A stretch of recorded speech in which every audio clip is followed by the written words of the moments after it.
evening, everybody. Welcome to League of Extraordinary Inventors. I'm your host, Mike from Faraday Research, and I'd just like to start off the show with Merry Christmas, everybody.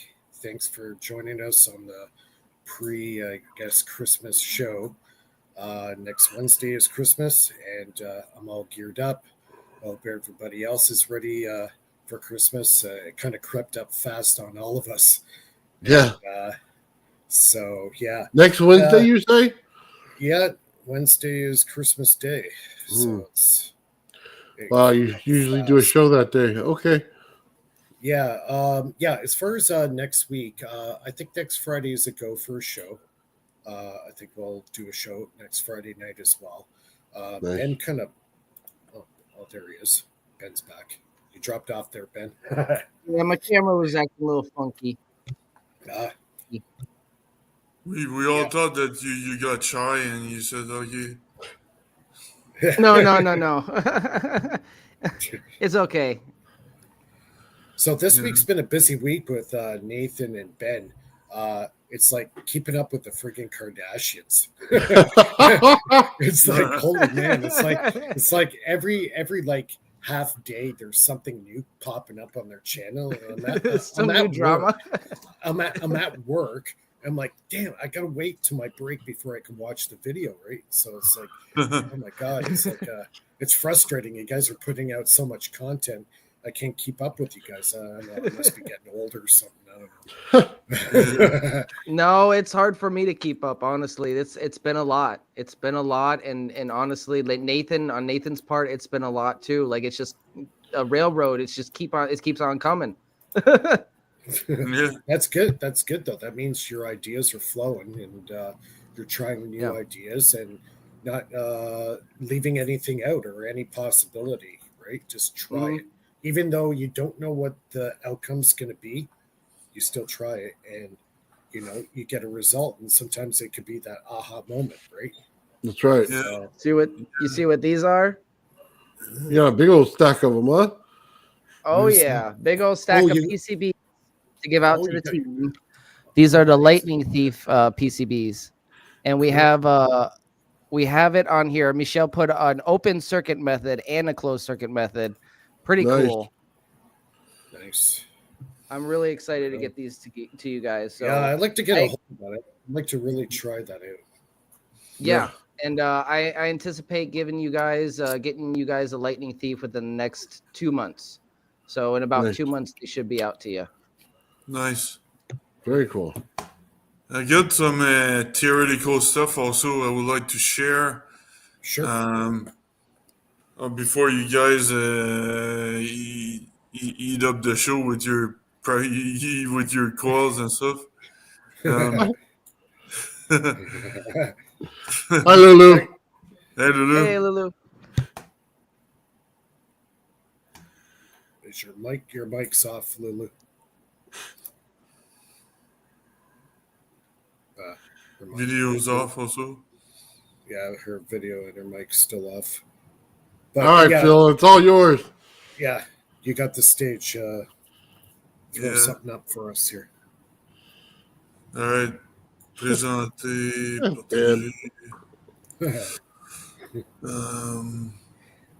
Ben, what do you have on top of your head? Hi, Lulu. What do you have a coil on your hat? Yeah, he did. He put a coil on his head. I don't know what you're talking about, sir. Yeah. I just got to notice that. Yeah. So it's very quick.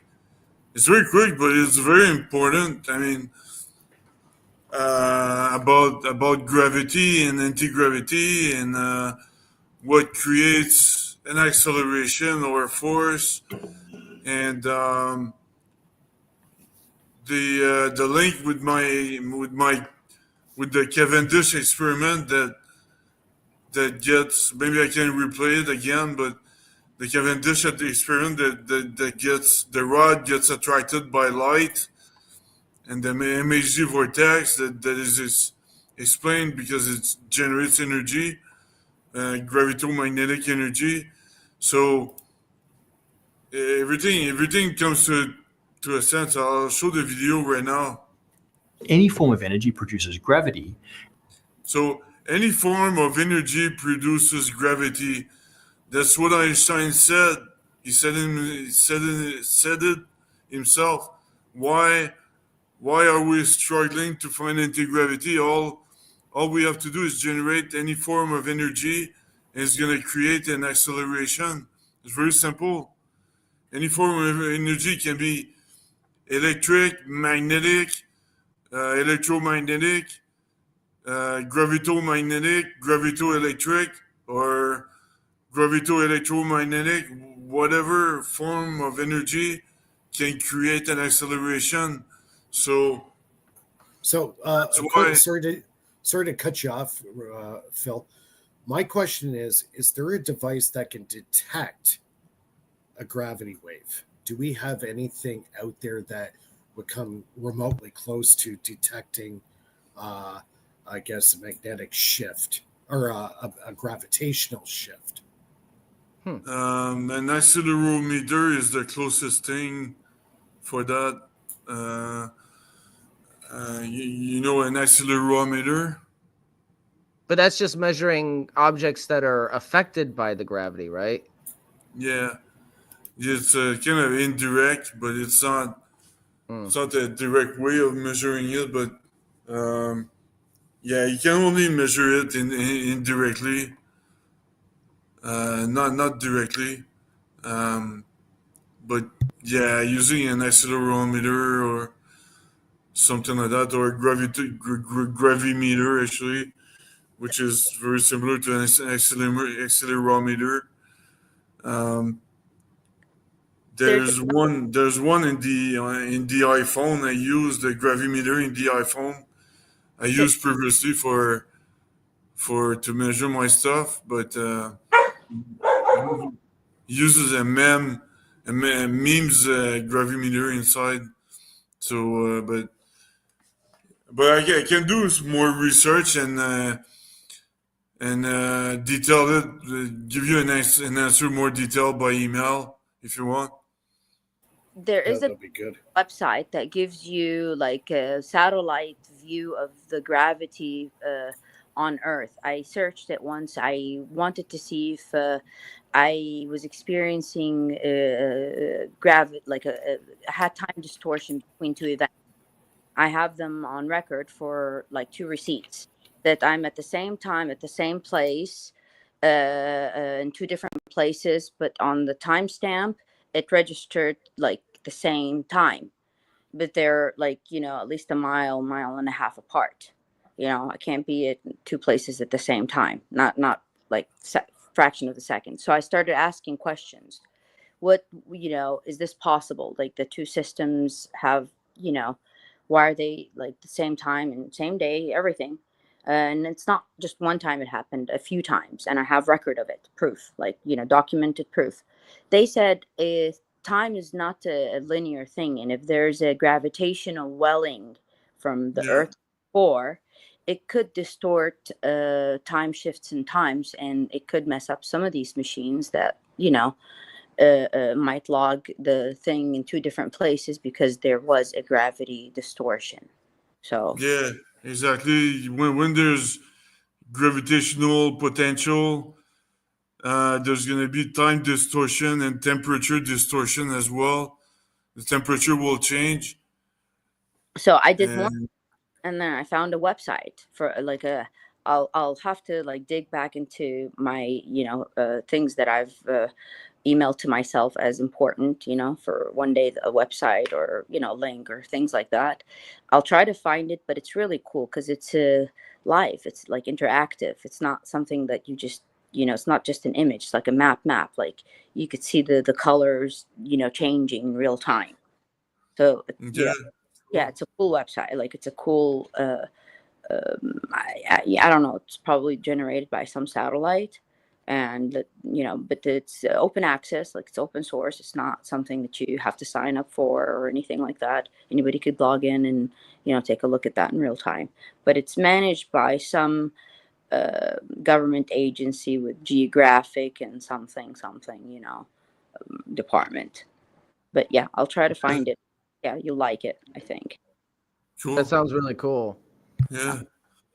Yeah, that's cool. But yeah, again, the any change in the gravity will create an acceleration, and will create a change in temperature. So these are the two ways you can measure gravitational waves, basically. So obviously the change in temperature is not very sensitive. It might be easier to use the change in acceleration than temperature. And yeah, also I wanted right before the show, I figured that I need to investigate something because it's very simple. It's been there for a long time. The energy density based on the electric and the magnetic waves. Well, based on the electric and magnetic energy, the resulting energy density. That's like a very mainstream equations right there that calculates the energy density based on the electric and magnetic fields. And but there's I think there's something that I think it's a little bit messy. This equation needs to be clarified. So I'm gonna work on that next week, and because the energy density that's a volume. You know, the energy density per meters cube. That's a volume, and the we see here that the electric and the magnetic field are squared, so it's in two dimensions. So it makes no sense. So I think it's oversimplified equations that needs to be rewritten from scratch. So that implies rewriting the permeability here and the permittivity. So unfortunately, I could not figure it out before the show because I just started working on this. I just had a blink, like illuminate mind block. right before the show, but I didn't have time to work on that. But yeah, basically, what I really wanted to tell you is that, like I was showing in the video, is that any form of energy can create an acceleration or anti-gravity or anything like that, and even Einstein said it. So Einstein based his effort on Henri Poincaré, but it's all. I think So the mainstream misinterpreted what Einstein said because at the end of the day, it's very simple. Energy is the same thing as mass, and energy or mass can create gravity. So you know, it's all the same. Light can create gravity, and a magnet can create gravity. how about Totally, sound? How sorry, about sound? How about sound? Because sound. sound, sure, why not? Sound is A pressure wave.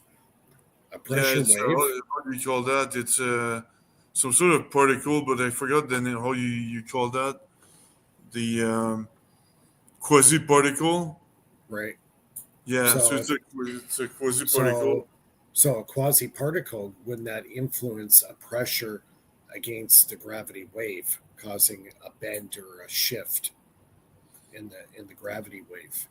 A pressure. Yeah, probably. Yeah. But you need matter to have sound. That's the problem. Well, so you have energy to mass. So say like a sound wave, like when you go to a rock concert, right? That sound pressure wave hits your body and your body feels it. You can feel it in your chest. Yeah. So its influence energy against a mass, which is your body. Yeah. So wouldn't that be kind of similar to that? Yeah. Good point. Well, I mean, I think the shock wave created in the air is what the energy that well the big blast from the guitars and stuff like that, the amplifiers creates a shock wave, Right. uh, and it's gonna you're gonna feel it. Obviously, you're gonna Now, feel it if in your now chest. if now if you were able to create some kind of ultrasonic shockwave on a spacecraft in outer space, which does not need the influence of air, so if you're able to do it in a vacuum using the quasi particle that you were talking about, wouldn't that be able to propel you in space, even though that you're in a vacuum? Um, yeah, that's a good question. But quasi particles are they're not real particles. I forgot the exact definition, but um, Are they like I'll do some research, and before spitting out anything, I'll do some research, and I'll answer you next week or by email, something like that. I can't answer right now. I'm not sure. is it like ions? Like ion thrusters? Well, ions are using electro energy, right? That's different. We're talking about sound, Oh, actual sound. sound. Okay. I didn't hear that. Yes. Like sonar, sound. Yeah, but yeah, the so anyway, the I'll do some research. I'll let you know. But my point was that even magnetars, these big stars that have huge magnetic fields that generates a huge magnetic field, bend light even more than just with gravity. So the magnetic field also plays a role in bending light.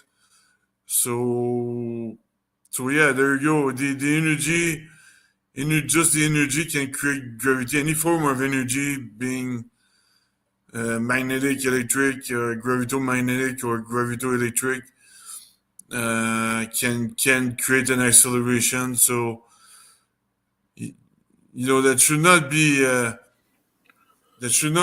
a big secret anymore. It's just the main. Einstein said it 100 years ago. I think the problem is the mainstream that misinterpreted what Einstein said. Yeah, I think you're right. I think you're right. Yeah, it's very simple at the end of the day. It's very simple. Astrophysics is very simple. It's not like complicated, some big complicated thing that you need three PhDs, three postdocs, or whatever to understand. It's very simple, extremely simple. So, yeah, that's my point here. We should not be. It's so having a flying saucer is very simple to do. Um, or creating force fields, or it should not be science fiction anymore. It's going to exist next year, and Well, next think year about it. we're gonna say last year we were just idiots or something like that. You know what I mean? Because we didn't have the technology yet, but it's like 2 years ago when we didn't have AI. We were kind of dumb, but now we have the technology, so it's going to be the same thing next year. So, we're going to get there, guys. That's my point. If we don't waste our time with war with Russia or whatever, all that stuff, then we can build something constructive and we have a lot to do, man. We don't have time to waste with these stupid countries. Well, you know what? The sad part is some of the greatest technology came out of World War II. You know what I mean? Like sometimes these wars in the Yeah, background, it's creating technology, but you know what I mean? It's kind of like a double-edged sword. It's like you want the technology, but you know a lot of the stuff doesn't get developed unless there's a war going on, right? yeah. Unless So we're put you under know, pressure. like a perfect example. John Bandini was doing a lecture, and he said he was able to get a hold of some old inventions that were made in World War II in Germany. One of them was this battery. It was a mercury-based battery, and he said after 60 years of sitting on a shelf in a museum, all you had to do was turn this little crank on the battery, stirred up whatever was inside, and the battery came back to life. After 60 years of sitting Nice, on the shelf, this battery still works just by turning the crank. It's a mercury type based battery, he said, but he said it still worked as good as the day it was built. So, you know what I mean? nice. Like, Yeah, yeah. That's a good point. Under when we go to war, I can't admit that it helps me out to promote my technology to the U.S. military. Because if we're close, right on the edge of a war, whether we go to war or not, we want to have the best technology. We want to have the best equipment for to win a potential war. Through deterrence or whatever. Um, so um, so yeah, the U.S. is more a lot proactive for things like that for sure. Well, I was going to say about the energy thing. You can use any energy to create pressure to create a direction.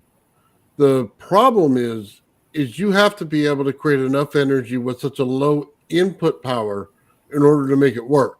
So there's two ways to do it. You could do it on the hot side, which wastes it, or you could do it on the cold side, which actually is what you're looking for here. So you can use less energy in order to create it because you're making the correct field. right. It's not so much that energy can't do it, it's how you use the energy and which energies you put in and which fields you create. Now, that's the hardest part for most people. They can't see that. They can't see that it's more than one field. It's 4 to 5 fields that you have to put into something. You also have to understand, resonance, you have to understand harmonics. There's a lot more that go into it. I don't disagree that you can create pressure with any electricity.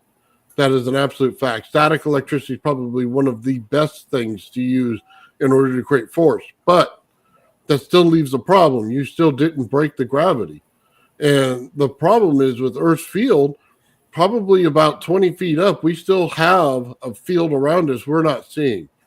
And because that field still sits there, we have to break that before we break into the real stuff. You know what I mean? To get free of it. So it's like any static pressure that you put on a plate in between something, it's going to hold you down with charge. And you have to break that charge before you can get the lift. Right. Like some of the stuff that they've built to this point, as far as alternative propulsion systems, our only barrier is from the ground to outer space. That's our big barrier. But as you get into outer space, regardless of how much energy or how much force you can create, it's still going to work in outer space because you're in 0G. It's not like you're going to fall out of the sky, right? So, you know, that's why, you know, if we're working so hard on anti gravity, why don't we kind of focus on warp drive? Okay, half our battles just getting into space. Since we establish a foothold in outer space with a space station that has fuel, the resources that we need to explore further out, we have to establish that first. The International Space Station, yeah, it's great for experiments, but that's all it's good for.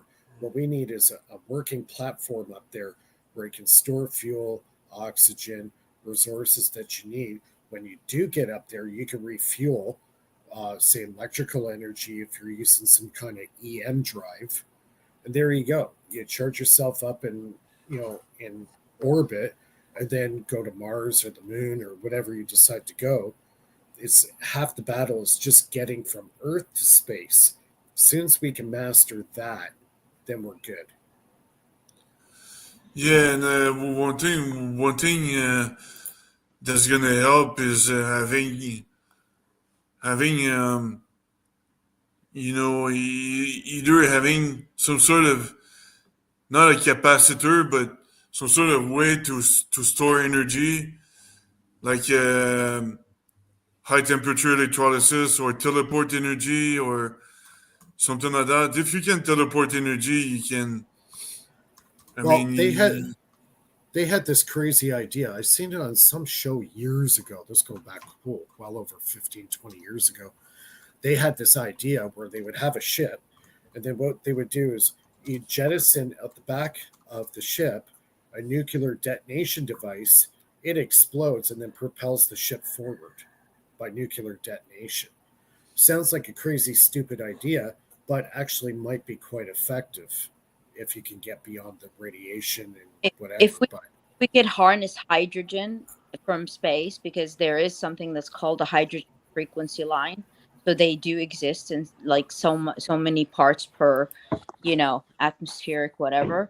If we could harness that, the hydrogen atom, and use that as the nuclear detonation, to give the spaceship a forward thrust, we could like capture it and then move it towards that, and then just because if you got like some kind of EM drive that could create an electromagnetic shock wave, like an enormous EMP, I guess you would say, that would manipulate the ship.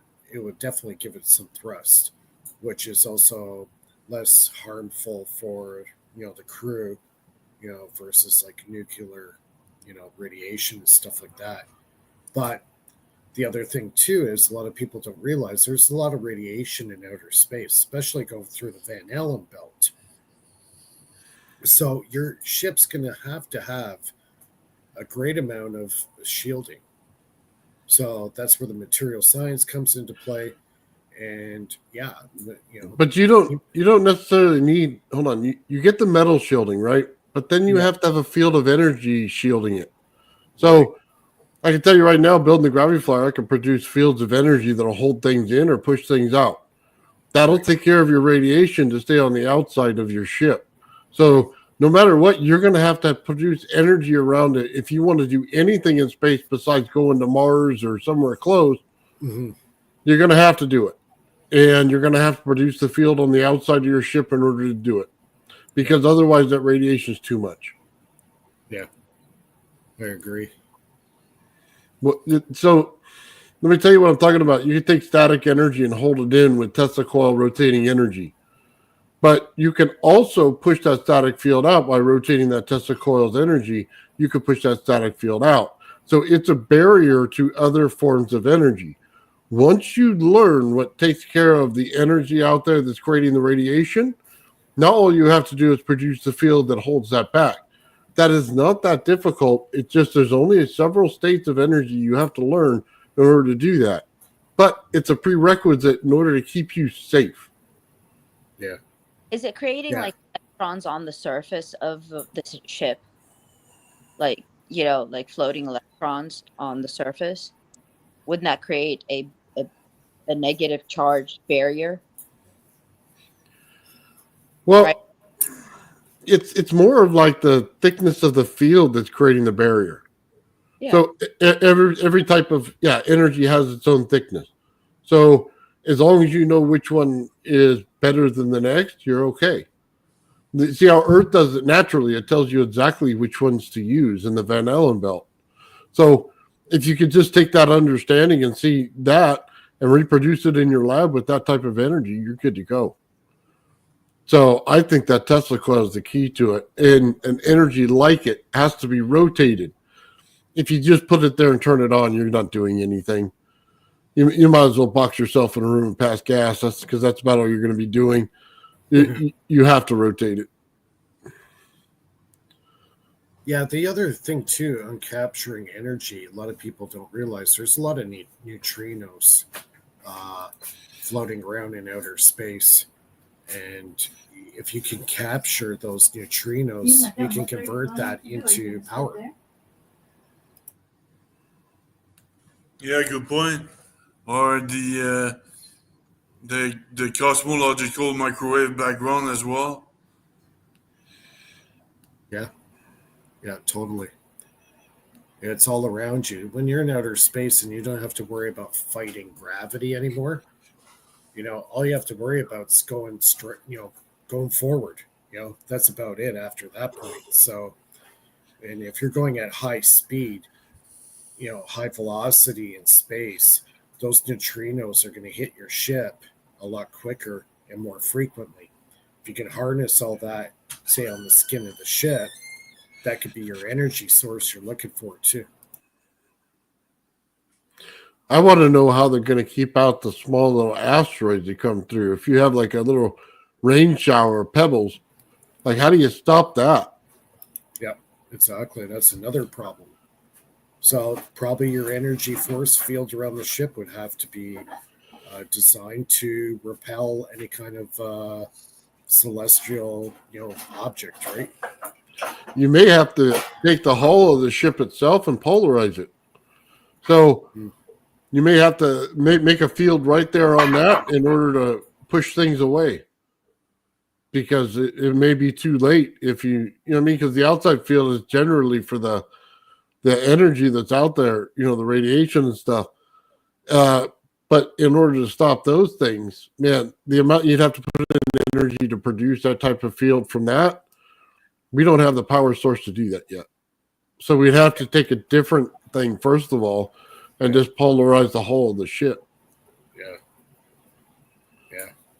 I that one, like make the charge different than the outside, so already it has different, like it repels, Yes. bipolar.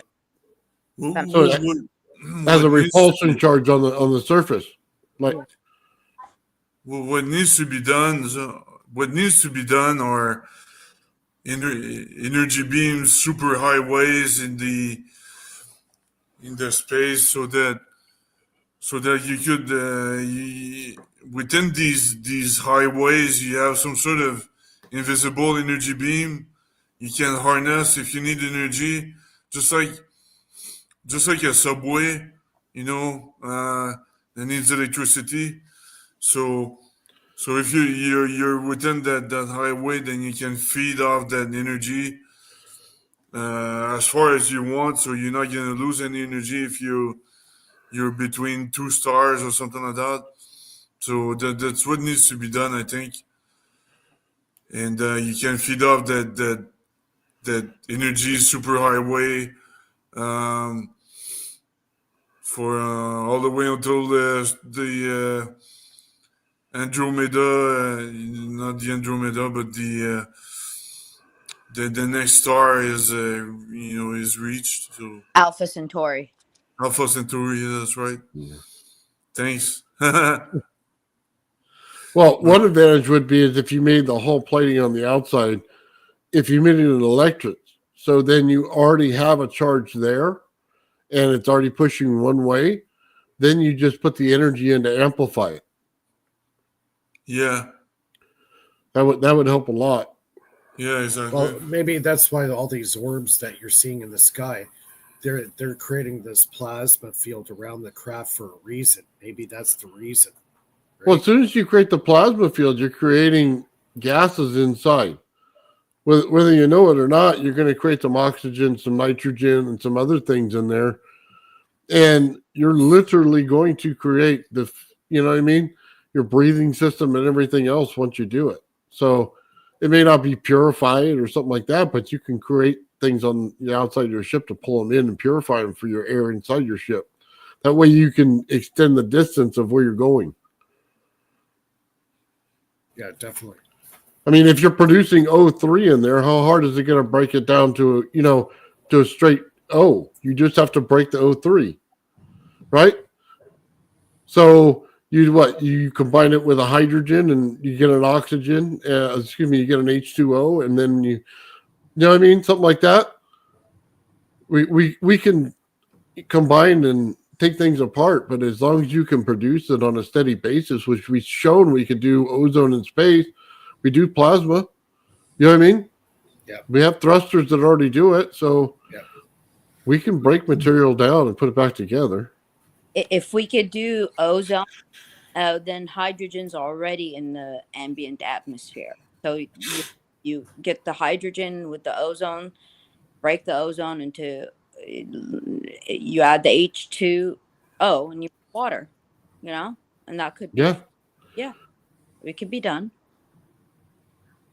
Kind of have to keep your own environment going on there, huh? Make it more complicated.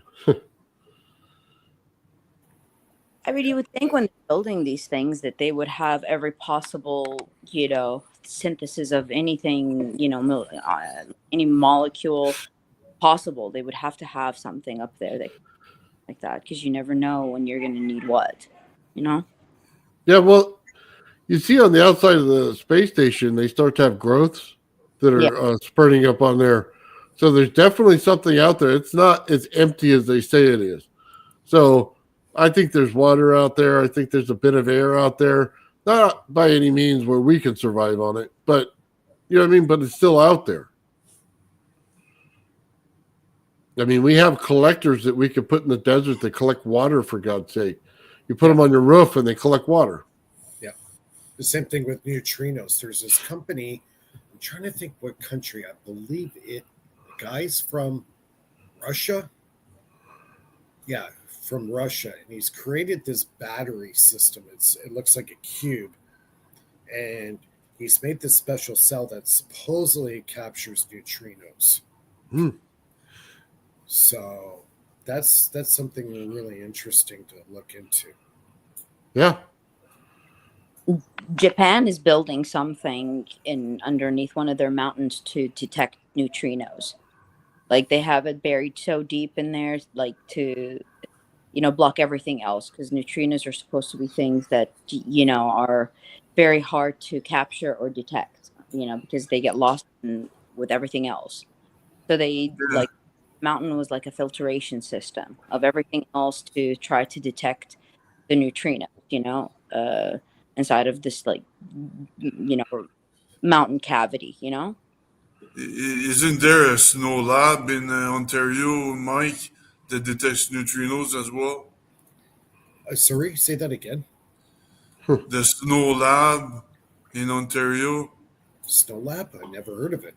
Never heard of it? Holes. They drill holes, a lot of them, and they drop these little things, like, I don't know, maybe miles underneath the ground, and the ice, where if the neutrino, because it could come from anywhere. I know they're doing it in Antarctica. They're doing that technology there. That I do know. They got these devices down there. I think they go down like 3 or 4 kilometers deep, and they got these high sensitive sensors that can actually, detect these neutrinos. So, yeah, they're definitely doing it. They are working on it. But this is really interesting about this guy that can harness them. That's an interesting one. Yeah, it's the cube is like 1 foot square, and it's got the special cell, almost very similar to what I'm doing, a little bit different, but he claims that it's capturing neutrinos. It's part of his system is it has to be in a vacuum. It's got to be in a vacuum for it to work. So I've been studying it. I've been looking into it. I'm going to look into it some more. Yeah. Interesting stuff. But yeah, there's in outer space, you're in the wide open. You got neutrinos, you got cosmic radiation, you got asteroids. You got so many things out there, like this huge primordial soup of matter, whether it's electromagnetic, gaseous, you know, um, there's everything out there that you need to use for your ship, whether it's oxygen, hydrogen, all this stuff is in space. You Mhm. just have to come up with a novel way of harnessing all that material that you're collecting along the trip to use it for your ship. So it's like the gas station is built on board your ship, Yeah. right? So it's such a complex thing. Building a spaceship is just mind blowing. What's involved. Well, it's not that mind blowing anymore if we have robots that can build it for us, you know? Well, not even that, piloted as well, because our bodies have limitations. The average human lives, what, 80, 85 years? Okay. Alpha Centauri is, what, 4 light years away. So you gotta have to be going light speed every single day for 4 years, and then you're in Alpha Centauri. I'm But you sorry. can I, you don't I, forget don't I would I would be a fossil by the time I get there. You know what I mean? yeah, Like, but don't forget you can we can create an artificial tunnel with that lowers the gravitational potential, so you can travel faster than light within that tunnel. that's the only way you can do it, though. You have to come up with teleportation of some kind, or warp drive, because our bodies just cannot live that long. You have to have some kind of warp, or you know warp drive of some kind. Yeah, but it's theoretically possible, but we just need to find a way to neutralize energy, cancel energy with energy, something like that. Um, or like when you have two waves, the interferometer. If you have two waves that have complementary the wave, and you add them together, it creates a null wave. So we need to be able to cancel, or yeah, I need to work on that, man. I don't know, but it's theoretically possible Yeah, to, if you're able to cancel energy with energy, then we're on track. yeah. I think the big leap in technology would be either teleportation or warp drive. Until we get there, going to another star system, I just don't see it happening. Well, you got to walk before you run. So create the fields around the ship. That's going to lead to your warp drive. Right. They'll find a way to manipulate them to make it work. All right, man. Get on that. We'll see your results next week. Yeah, I can already create the fields, man. That's not a That's problem. the speed you're working, Nathan, is going to be done within 2 weeks. I don't know about all that. I'm kind of on a different track right now, trying to track something down. So, Yeah, it's just going to take time. But you know what? Uh, Anybody used to listen to Art Bell? He wrote a book called The Quickening. I don't know if anybody has heard of that book. But, anyways, that book talks about, in the last, say, 25 or 30 years, series of events that are happening on Earth are happening faster. It's like history is speeding up, or, like, say, from the dinosaurs to when human civilization started, time went very slow. There wasn't a lot of progress happening. But since humanity started taking its first steps on the planet by around, say, 1900, time started to go faster. Things were picking up.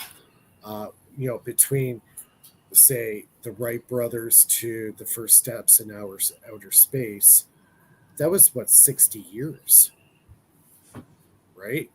There was Yeah. a lot. Things started really starting to move, and then the transistor got invented. That revolutionized a lot of stuff. The transistor, and then the microchip came out in the late 60s, early 70s, and it was just boom, boom, boom, technological advance after technological advance. It just keep going, and it seems like it's going faster and faster and faster and faster. So, yeah, give it another 30 years if we're still alive by then. you know that this technological advances are going to keep accelerating. If we keep it out of the right hands, I mean, some of these people, man, you don't want some loose cannon doing this. As soon as they start saying, "Hey, we'll give some kind of mass destructive weapon," you're out, buddy. You got fired.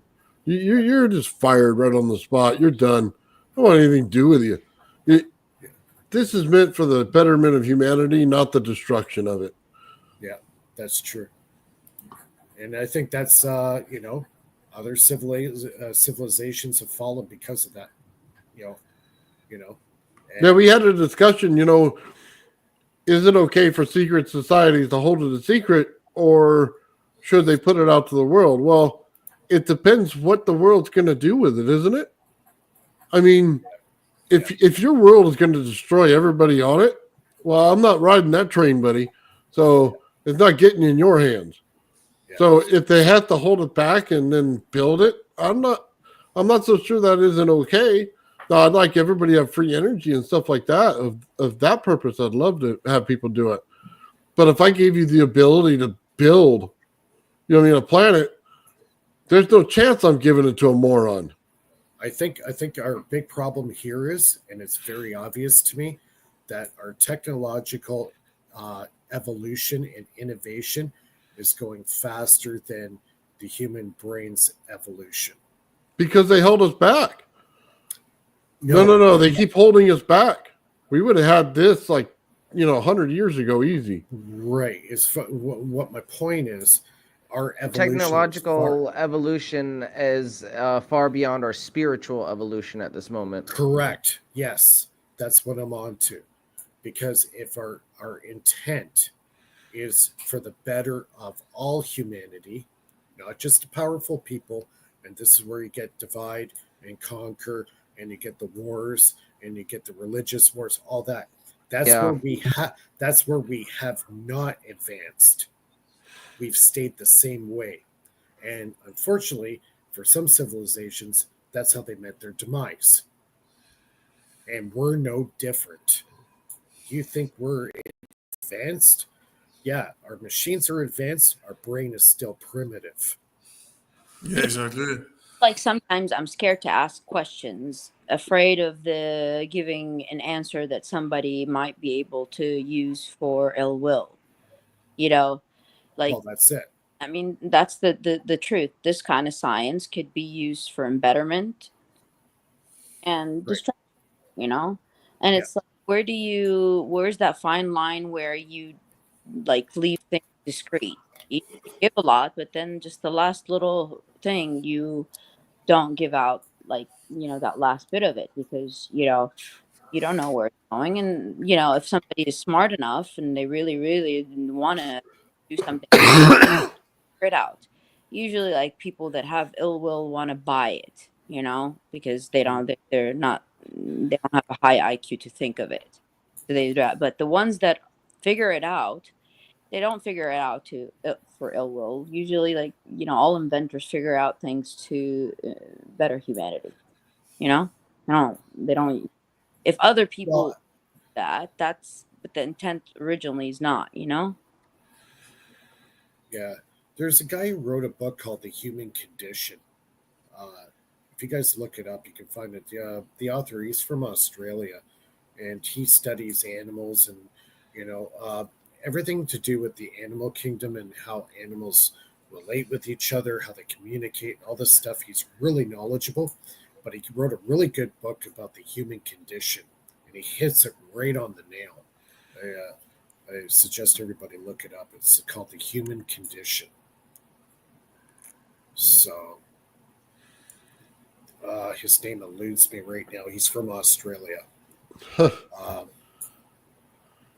But he pretty much nails it. We have emotions like greed and envy and stuff like that. That's part of our problem. It's not an emotion; it's a capital sin. Yeah, if we get rid of our envy and greed, man, society would go way further, like way further. Yeah, a little bit like Star Trek. They work. They don't get paid for their work. They just work for. But it's kind of socialist, a little bit. So I don't know, but they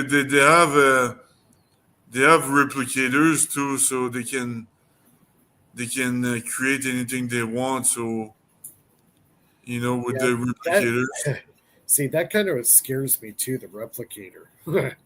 If you had a real replicator, that could be giving the wrong things to the wrong people with the wrong intent. Yeah. Give me too many burritos in my garage. I'd be ordering steaks every night. You know what I mean?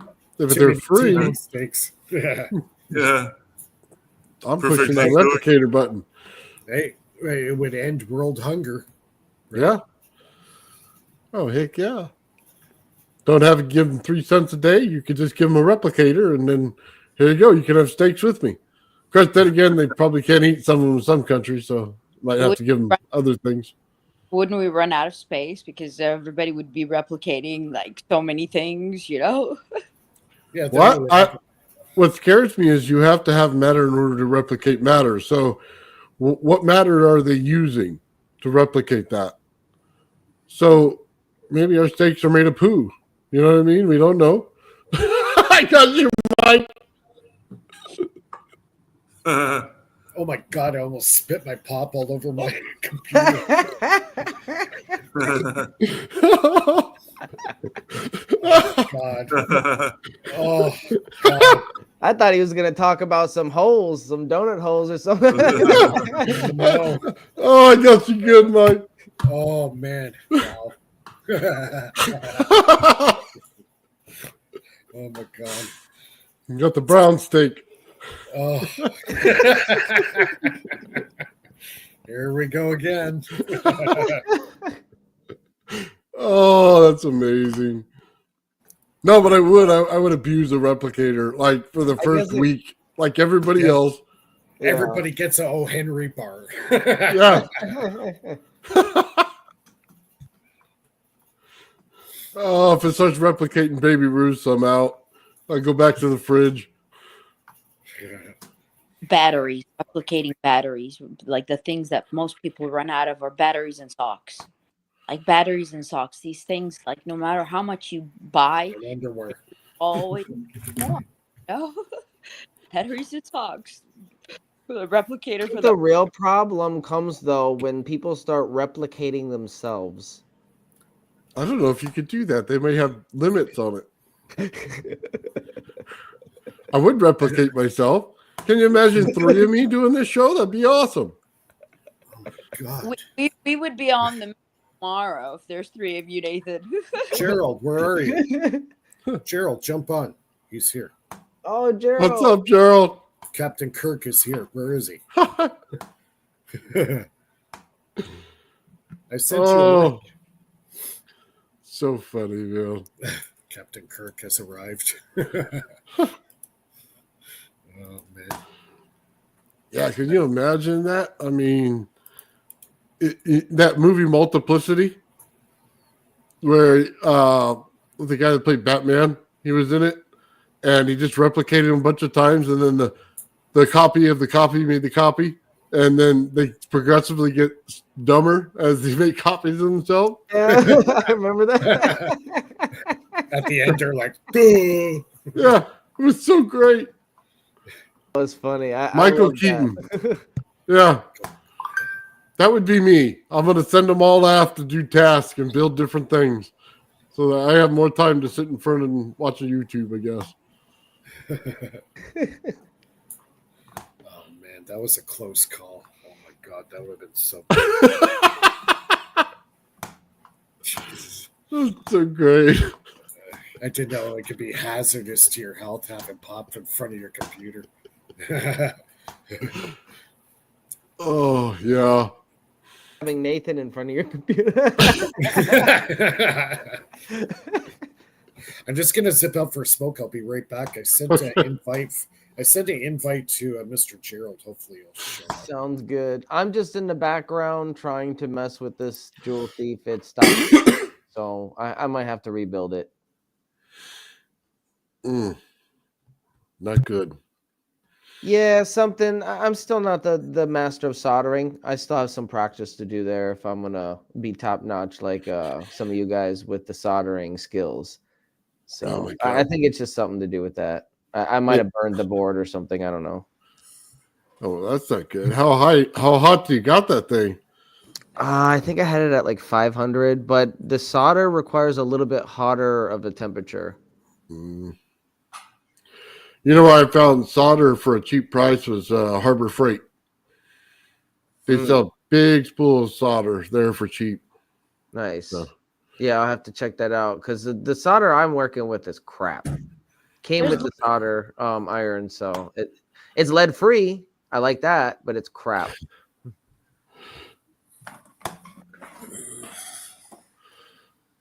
What were you saying, Lulu? There's like little ones that come, with a tube, fill it, and then the torch. But it, like small ones, you don't have to be messing with like huge things if you're doing small things. Oh, he's going to be building boards for people. He needs a big spool of it. Oh, Yeah, and I do need to get a new soldering. You're right. I do need to get a new soldering iron because the tip that I have isn't ideal for smaller components. Oh, well, that could be the problem too. Yeah.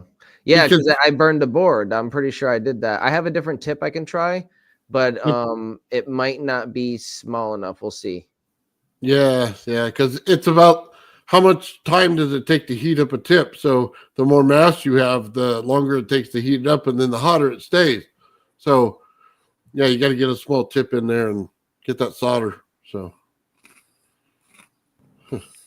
we'll get it. We'll get it. Quit burning your tip, Ben. Gerald's in the private chat. Mike's not here to put him on. Quit soldering my tip. Yeah, quit burning it. Quit burning my tip. Dude, I'm so bad with solder. I solder everything. I don't bother to get a wire nut or connection thing. I just solder it. Yeah, well, I mean, I've been soldering more. I soldered this recent coil, and it works a lot better. I mean, it's more stable. I'm not afraid to like bend it or a little bit, because it's the other one's a little janky. So I'm probably gonna go back and solder the other ones. But you're right; they're probably better off soldered. Better off solder. Well, yeah, because you only have a few seconds, and you pop on there, solder it, and it's done.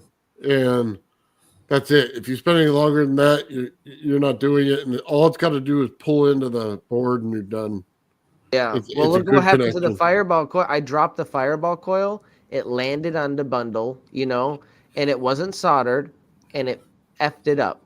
And that's all I'm going to say. Yeah, Gerald says you're bending your tip. Enough penis puns. Oh, wow. Just right for it, didn't you? Just right for it. It's like a total collision right there. He's headed right for us with the penis puns.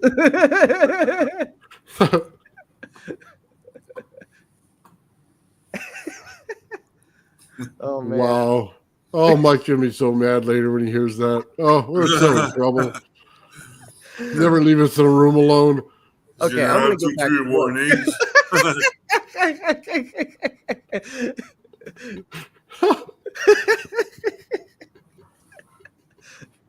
I gotta get this thing working, man. It's frustrating me. Oh man, I'm glad we're laughing. I had a rough day, man. I've been sick all day. It's like, wow. Are you feeling any better than yesterday? Yeah, right now I am. Yeah, because we're laughing and having a good time. But man, I'm dying inside. Like the phlegm has gotten to the point where in your chest, you know how it hurts when you cough. Yeah, that's about where it is. Laughter is the oldest medicine. Oh man, that would be cool though. I mean, you think about it, replicator. What can I do with that? I mean, how do you put material in the replicator though? Do you get it to produce stuff? Do you just put your old shirts in there or something, or Can any you matter? replicate the replicator? I Well, mean, sure how you far can you can. go? Well, make things money useless. It'd be perfect. Yeah. Just So keep wait, so replicating each it. replication is a little bit crappier though. Oh, so it's okay, so I get it. So it's it's the law of conservation. You're losing a little bit every time you replicate. By the time you replicate 10 times, the cheese turns out to be, just like a blob. So who wouldn't replicate themselves though? I mean, there's a lot of tasks we'd like to do, right?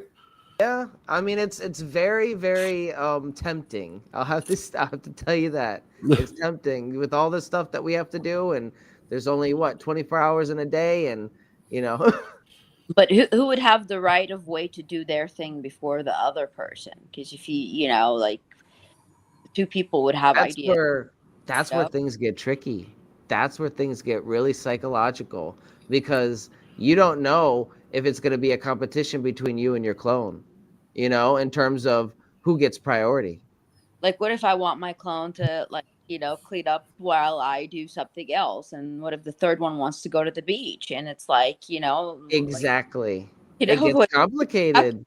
like, And will your clone have a soul too? Will he kind of, if he has no soul, it's like a robot.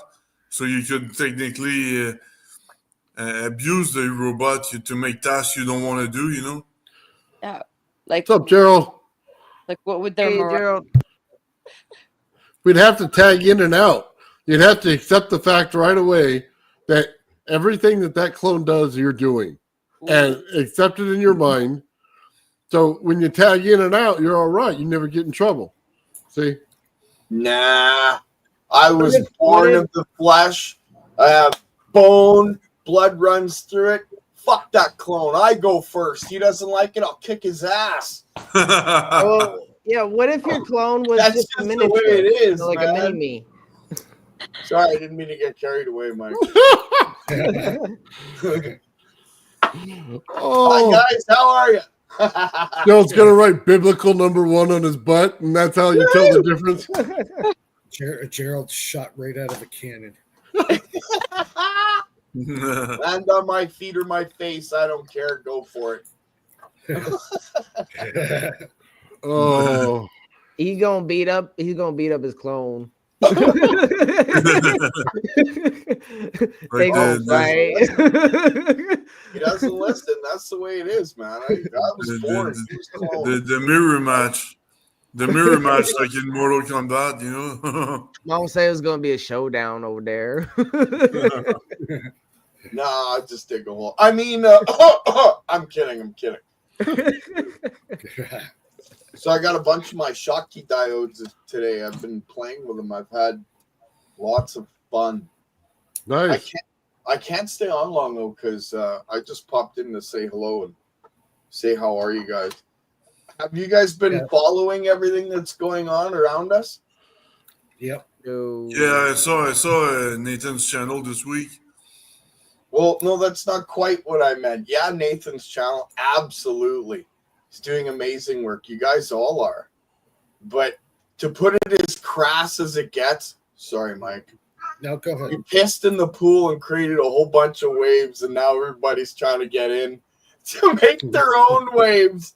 And I freaking love it. Because you got to think, we started this a long time ago, right? Yeah. Because of that, I think we stepped on some toes.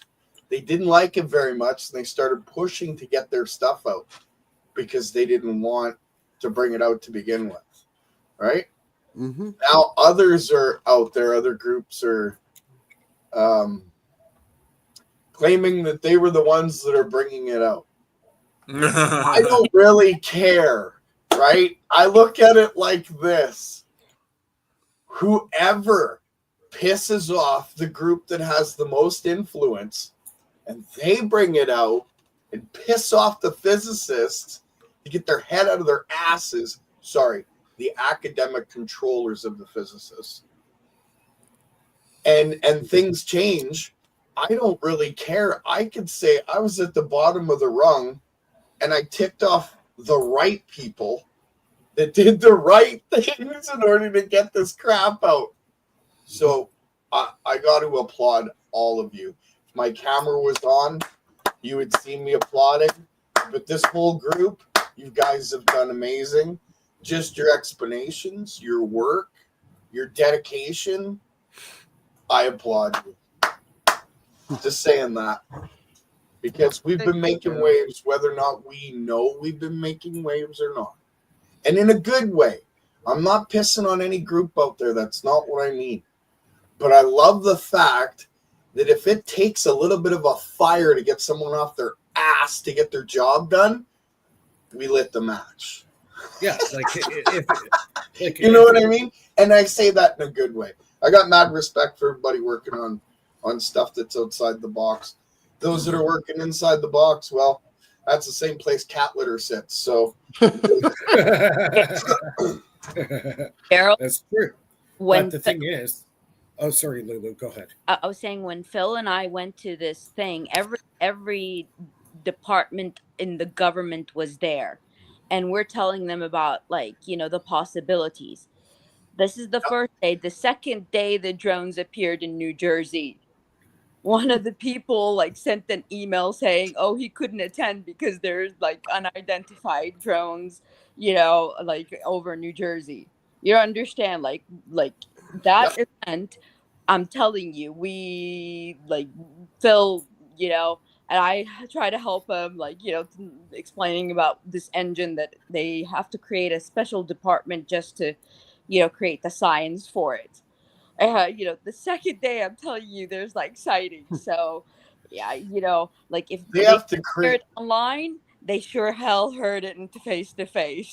I think they're gonna have to create a department just to understand the new motors that are coming out based on CPE, because although there's a lot out there, and there are some people out there that have written really in-depth scientific papers and done a lot of work. There's people out there that have done work on 0-point energy and the ether for years that have stayed in the background, and they whisper amongst each other and they don't say anything because they don't want to be the ones to stick their heads out on the platter to get it chopped off. We all know the story of Amy Eskridge. As soon as she started talking, boom, dead. Interesting. There's lots of different people that have disappeared or had issues because they've brought this out. But because there's a whole bunch of us pushing the envelope, they can't take us all out. Maybe one by one, I guess. But are you telling me a bunch of morons on YouTube sat there and talked enough crap to make them push yourself out? Yeah, I'd say I'm moron number 2. That's right. Maybe we're not morons after all. We're creating this stuff on a shoestring budget. We don't have billions of dollars in backing money and multi-billion-dollar laboratories, and we're doing stuff that these guys are doing on the friggin' kitchen table. So, tell me who's, you're what I mean? Absolutely right. Let me give you a little bit of context to that. We aren't the first. We all stand on the shoulders of 1,000 men that came before us, right? We've all looked at Tesla's work. But what a lot of us, and we've looked at Steinmetz, and we've looked at John Bedini, we've looked at a lot of different inventors along the way. One thing I don't think we all considered is Tesla was a Freemason and got a lot of his information from the Freemason library. So he kind of cheated, right? Anyone who gets this stuff from a library from the past, I'm sorry, you're fucking cheating. Well, don't forget. Do the experiments. What's that? Tesla got all the ground energy experiment ideas from Nathan Stubblefield. Okay, exactly. That's, right? But maybe they were conversing and Stubblefield and him, work together. Sure that's possible. And that's awesome. But again, he had a lot of his information on the pyramids and how this energy worked, and where the heart of the pyramid was actually an Evo or ball lightning, or what some have called in the past St. Elmo's fire. There's lots of different names for it. Yeah. But when it gets to a certain level and a certain size, it's no longer an Evo. It's no longer ball lightning. It's a vehicle. Now, what's in that vehicle is even 10 times more interesting than most people want to even look at, let alone understand. Remember, we're not just human beings. Well, what's the even definition of a human being? Hue meaning light, right? That comes off of man, being. So does that mean we are a light being? Could we be possibly the thing that could sit in an Evo that's large enough to withstand a different atmosphere? A lot of the different scientific groups are now talking about how when you open a door, you can have a building, say, that was 10 by 10 feet square, but you open the door and you're in a warehouse that's 1,000 feet by 1,000 feet because of the way that quantum entanglement works and the way that you would travel through a wormhole and the whole 9 yards. Like, it would take me like a half hour to explain it. But because of that, it gives you the ability to travel in a very small vehicle from the observer on the outside, but on the inside, your vehicle could be massive.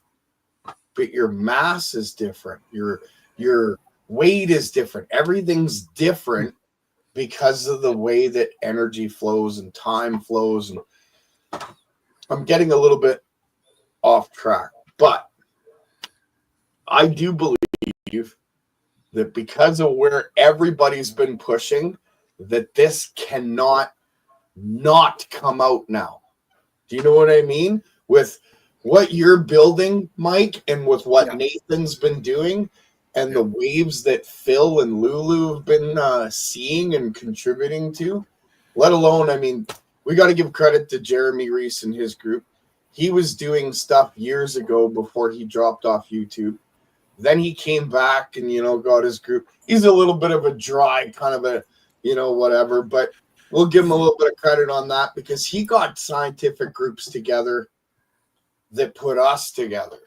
So I think that it took everybody, whether we got along or not, whether we butted heads, whether or not we believe the same things or even the same way that these things work. I think it took all of us to start putting the pressure down to get it out. We're not done yet. All we're doing is making them nervous. That's nothing. We got to keep pushing. We got to get to the next level, and the next level is going to be even more crazy and freaking awesome. I'm telling you, you guys are going to dance on stars. Yeah.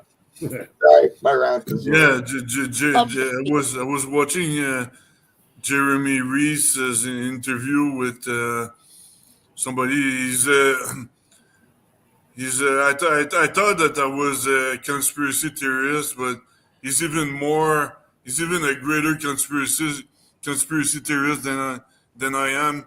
And he got all the details and he knows exactly what he's talking about. That's pretty funny. Yeah, I know. I won't go into how. Yeah. Different scenario why drones exist. Think of this. What if they're emergency extraction vehicles for important elite people? If there's if a nuclear detonation occurs anywhere in the world, to reach us is about maybe 8 minutes. What is faster? Something that is on demand, hovering over the your whatever house facility to extract people, faster than that. 8 minutes doesn't mean anything though when you can open a wormhole faster than the speed of light. Remember when you're the explanation of why things are hovering over New Jersey at the moment, and in different areas. I think those are two different things, but I'm not going to elaborate too much on it. Other than I think that part of it's military, and the other part is something that the military has been dreading and working for years to try and be able to beat. Yeah, remember what's that? What's going on the West Coast, I think, is extraterrestrial. What's happening in New Jersey is all terrestrial stuff. I think it's a bit of both. Remember Admiral Byrd and the story of Admiral Byrd and how he was captured and then allowed to leave and then chased out, right? So whatever he was chased out by allowed him to leave, essentially because they were, well, what they considered Foo Fighters, but I don't know so much about that in the sense that that's what they were. But you're talking a highly advanced civilization that's a breakaway civilization from even before Admiral Byrd's time, but they came upon them.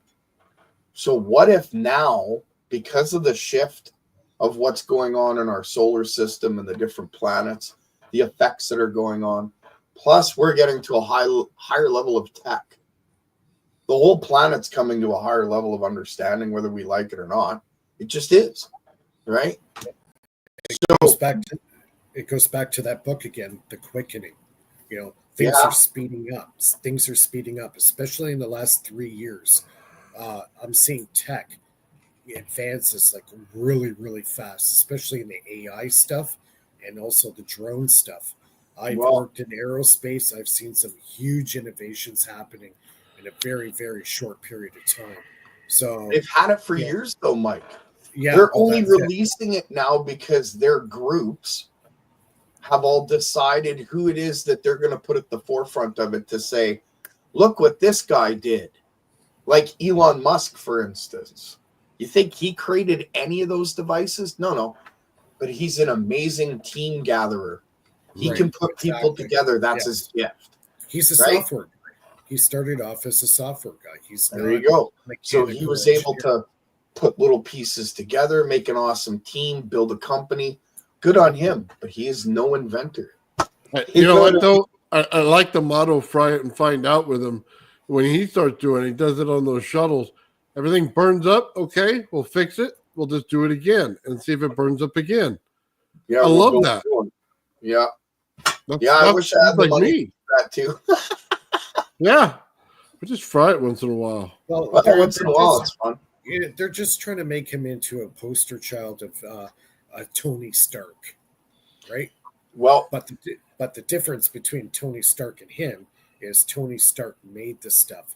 Elon doesn't. He has other engineers that build the stuff for him.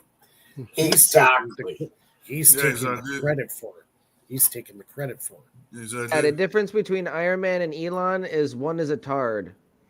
Did you know that Elon Musk, back in 1995, he illegally overstayed in the United States to build his first company, Zip2. He stayed like 4 years. He overstayed after his student visa. But back then they were kind of lax. The laws were not as strict as they are these days. But that's when he built his company Zip2 and made 300 millions in 4 years. That's pretty good. Yeah, you also got to look at who his family is, who his connections were. Like he's part of the elite. Regarding his specific contributions to the application he developed, they scrapped all of his specific code because they told him he was a crappy coder. But what? He was good with the ideas. He's a good idea guy. Yes, very similar to Steve Jobs. Steve Jobs couldn't build a damn thing. It was Steve. Yeah, he was a good salesman. Yeah, and an innovator. Yeah. Visionary. He was a visionary idea guy. The real hero of the story was Steve Wozniak. Yeah, Wozniak. Okay? Yeah, Wozniak was the guy who made his visions into reality. Exactly. Okay. And Steve Jobs took all the credit. That's right. Yeah. Yeah, John Bigman says he's like Edison. He's right. In fact, Elon Musk likes Edison. He's his hero. Sorry, Mike. Go ahead. No, Makes exactly. a lot of sense. Yeah. Steve Jobs, Elon Musk, they're one of the same in my eyes. But it's the same thing. It's the same thing with the OpenAI. Everybody knows the CEO. I forgot his name, but the CEO of OpenAI. But he's not the one who implemented the AI. The guy who implemented it is some genius who studied at the University of Toronto and then moved to San Francisco. You know what? It's the same shit that they always do. I'm sorry, but anyone who goes to the patent office and thinks that they're going to get saved by the patent system, you're absolutely delusional. And I say that because Paul Pantone did everything he could to patent the system that he had, right? Sure, it was a little harder to tune, but all of a sudden it disappears and Malcolm Bendall comes out with the thunderstorm generator and everybody's all over it. It's Paul Pantone's system. That's it's right. Just like, and I'm sorry to say, Sal Paez, all of his patents all go back to what? Back to Otis T. Carr. And everything that Otis T. Carr did, he learned from Nikola Tesla. So really, they're doing the same shit they've always done. Taking stuff from people from the past, waiting till they're dead, giving it to somebody they want to promote, and putting it out there. And that's how they work. Exactly. And same with Bandini. Bandini thought he was the first to make the circuit he did. No. The first guy to do exactly what Bandini was doing was Robert Adams. Yep. And then even before that, Stubblefield. He was the guy who could say invented the pulse motor. So you're going back over 124 years ago. But Stubblefield didn't perfect the pulse motor, though. No, he focused on the communications. Hey, Gerald. Yep. We were talking yesterday. I found out how to do the directed energy. I kind of ran across it. You kind of should be careful, like we talked about. No, I know. I'm just telling you, it's a very low power. Yeah. Just happened. Great power, Nathan. Was trying a different test, and it just happened. Oh my God, that's crazy. That is well, not if going on anybody my was tail. going to figure it out, it was going to be you. You know, it's kind of funny. I imagine there's going to be a story in the future told about some days about today, about how, I don't know, the lightsaber was created by accident, and so was the death ray, and what was the Eastern Indian philosophy nuclear explosion done by pure light? Yeah, Nathan, I'm talking about you on the pure light one, okay? Well, I listened to you, Gerald, by the way. I only connected 3 Tesla coils, not 4. Okay? Oh, yeah. Well, you didn't listen to me then because I said 4 or more. I didn't tell you why not. Well, I did not connect the last one back to the first one. I left it open. Yeah. So I listened, but I still have to experiment. Yeah, but you also listened to what I didn't say, and that's why I was trying not to say anything like that. I don't want to teach you stuff that's going to hurt yourself, man. You know should, I've been really understand who I am, Gerald. Yeah, that's why I can't teach you about certain things. Remember, I've been mapping this for 12 years, dude. I know more about this than Bob Grenier could even imagine. Oh, and a shout out to Bob Grenier, but if you ever come to me remote viewing in my dreams, dude, you're going to find something you don't want to see. So please, for your own benefit, stay away. Oh, no. Well, I'm just saying that because in the comments section, he went and said that he was remote viewing somebody's dreams and bugging them about getting something done. And I hope it wasn't mine. You'd have the same trouble. I don't know. I have a gift when it comes to dreaming, so I hope You'd be chased around like Star Trek people. Yeah, you know what? As a matter of fact, if he tries to remote view you, try to create a big hole, and then he gets sucked right into it. Well, that's the problem with remote viewing, communication wise. You can't determine if somebody's on the toilet, right? Until after you've visioned it. And then you're just like sitting there on the toilet, like, what are you doing? I'm on the toilet. Yeah, but there's been remote You viewers can't knock because it's astral projection. What? Hey, there's been remote viewers that have been able to literally read paperwork on your desk, right? So if you're working on something and you have a design, thieves are abundant everywhere. Apparently, even in remote viewing. So you gotta be careful, right? Turn your stuff over at night. I don't know. Me, I personally pray over protection. So Pull your pants up quick. there you go. Don't get caught with them down. Gerald says it works. Throw it in reverse. That's the way it works. And upside down.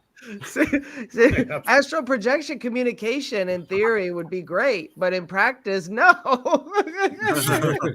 Yeah, I'm staying away from that one. Too many holes. and Klingons. Yeah. Memory holes. You're talking about memory holes. Oh my holes God. and Klingons. I don't know what kind of holes. They're all bad. I have a question with the directed energy beam. Did it arc? Like, let's say if we use this to, I don't know, like, can it arc over the horizon line? Like, could the beam be like, could it curve? It's not that kind of an energy beam. So it's just No, it's not like that. Okay. And I would suggest to proceed with caution when talking about stuff like that. You know what I mean? Because you don't want to give the wrong people the wrong information. And I don't mean the science community. They're smart enough to figure all that out. I'm talking people that are playing with shit that just want to hurt other people. You don't want them to know about that stuff. You know what I mean? Hey, you want to get a contract with DARPA and work with them on that? That's your business, but I No, wouldn't thank you. public. I wouldn't want that on my worst enemy, man. That stuff is vicious. You know what I mean? Like, I'm just saying, I wouldn't give it to the public. Not that kind of stuff. That's dangerous. Like giving a 6-year-old a bazooka and saying, yep, I know you're mad at Jimmy, but don't play with your bazooka in the yard. Everybody's going to end up with extra holes. Won't be 3 anymore. Be 4. It's going to go through the center of the earth and give somebody on the other side a hole. That's what he's going to do. Some fortunate person just working in the yard just sneaks up behind them. Did you know what Nathan did to me tonight, Gerald? Oh, no. He almost made me spit my pop in my mouth all over my computer. What did he say? Your brand new computer. Tell him what you said. Maybe I shouldn't ask. Well, we were talking about replicators, right? Yeah. And you have to have matter to make matter. So we were talking about eating steaks out of the replicator. So I had mentioned to him maybe they just take your poo and make the steaks. And maybe it was a poo steak. Poo steak. And that's when I almost had the accident. That'd be a crappy flavor. Yeah. No, You know what? All it takes to make matter is light. melts in your mouth, melts in your mouth, not in your hand. Big mic drop right there. All it takes is light to make matter. All it takes to make me matter is candy. All it takes to make me matter is $1 million. You know what I'm saying? Hey. Yeah, and the $1 million creates gravity too, so I get easily attracted to that. Yeah. No kidding. I don't blame you. Especially right now, I get attracted. Yeah, yeah. I've had money before. It doesn't. Money's awesome. It gets you the things you want, but more money, more problems, man. You know what I mean? That's ultimately what it comes down to. I used to make 30 grand a month when I was younger, and just more headaches. That's all it was, more headaches.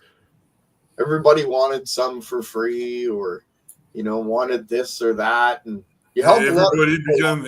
Everybody becomes your friend all of a Yeah. sudden. And then when you're broke, you ain't got no more friends. Yeah, exactly. Yeah. You know what I would like is that thing that's in the Vatican where you can remote view events. Let's go. Coronavirus. The coronavirus. Let's go. Yeah. You get me to the Vatican door, and I will make sure they open it and escort us all the way through. Because I know exactly what to say and what to do to make them do it. I don't know if they can handle us over there, though. Oh, we start going to the Vatican, we might get locked up. They're under we're going to end up in prison. Hey, remember that. They're under rules. And if you understand their language, which is written in symbology right at the doors of the very Vatican itself, then they have absolutely no way of saying no to you. They have to literally escort you. Yeah, but you're right. They have their own laws. They literally have, the Vatican City has their own laws. Yeah. The Vatican got bought by the Rothschild in the 19th century. Yeah, but the Rothschilds are Satanists. They have to follow their own rules too. And if they break them, their big god or whatever the fuck they believe in, pardon my language, will come and kick their ass. So they have to follow their rules, right? And if you know that, then you know how to, you know what I mean? I'm trying to not say it. That would be cool, though, to look back on history and see what actually happened. Yep. I know what file I want to see. Think of it like this. I mean, the Vatican, like you said, with certain symbology, doors open up. Well, what if the whole organization is to protect, the Holy Bloodline? Let's just say not just Jesus was, the holy, but Mary also had other children that still. Yeah, but they weren't holy. They weren't a holy bloodline. The only one that was holy was Jesus Christ. I understand. So regardless of whether she had other children, they would you wouldn't even want them to be a holy bloodline if you think about it, because then everybody would want to assassinate.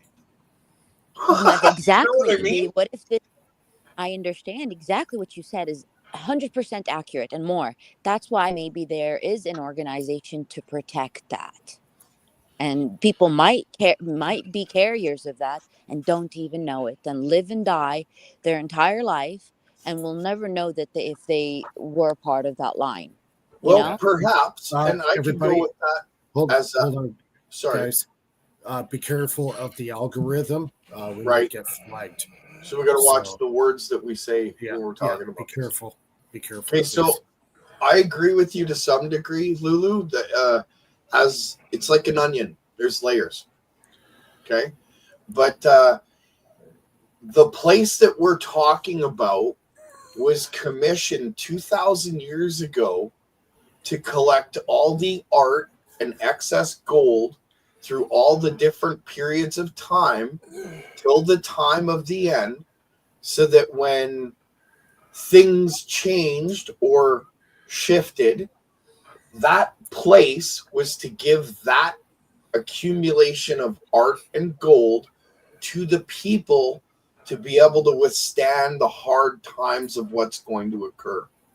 But instead, the Freemasons and their collective, how do I put that? Masters above them, I guess you could say, because there was many, many groups above the Freemasons, but they're all cut of the same stone.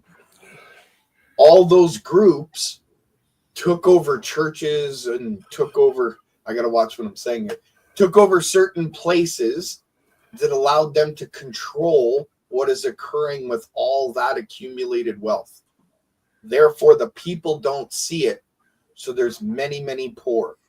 Remember, for one man to be rich, many men must be poor, or women, whatever. But it's literally the numbers work out that way. So because of the place that we're discussing, on the day of your birth, it was written, and this is not something you're going to find in some text or encyclopedia, but it's been written that on the day of your birth, if you weigh 6 pounds, you have 6 pounds of gold awaiting for you at that place. When you go and declare who you are, they have to give it to you. But because that place has been taken over, no, that's not the right word. That would be wrong. Circumvented. Okay? So since that place has been circumvented, the rules have made it so that we can't touch it. And if we did, their whole system would crumble. So they fight tooth and nail to make sure we can't. So I know a lot about that place. I've got a binder literally written about law, natural law, common law, and marine law. And they all coincide with that place and what I was just talking about. And your ID, and the fact that all this tech that we've been working on is being controlled by the same group, just through different channels. It's all part of the same thing. I wonder how much they owe us with compounded interest throughout the years. You know, like I don't even care about the interest. I was born at 6.5 ounces. I'll take that. 6 pounds, 5 ounces. I mean, you know what I mean? That's a lot of gold. Well, if we're talking about interest rates, I know some who have doubled what they owe in student loans just with the interest rate alone. So, you know, if we're talking about interest rates today, they owe us a lot. Yeah, if it was up to me, I'd wipe out all bank loans, interest rates. If you have a house, you're living in it, you own it. That's it. You can't own 30 houses and make $30 million. It's a load of crap. Did you know that? Well, you surely know about it, but Trudeau, or Freeland, has a deficit $20 billion more than what you know. Is that all? Be $20 billion. Is that all? Wait till they find the trillion that they've been stashing away. No, but 20 billion is more than what they were forecasting. So we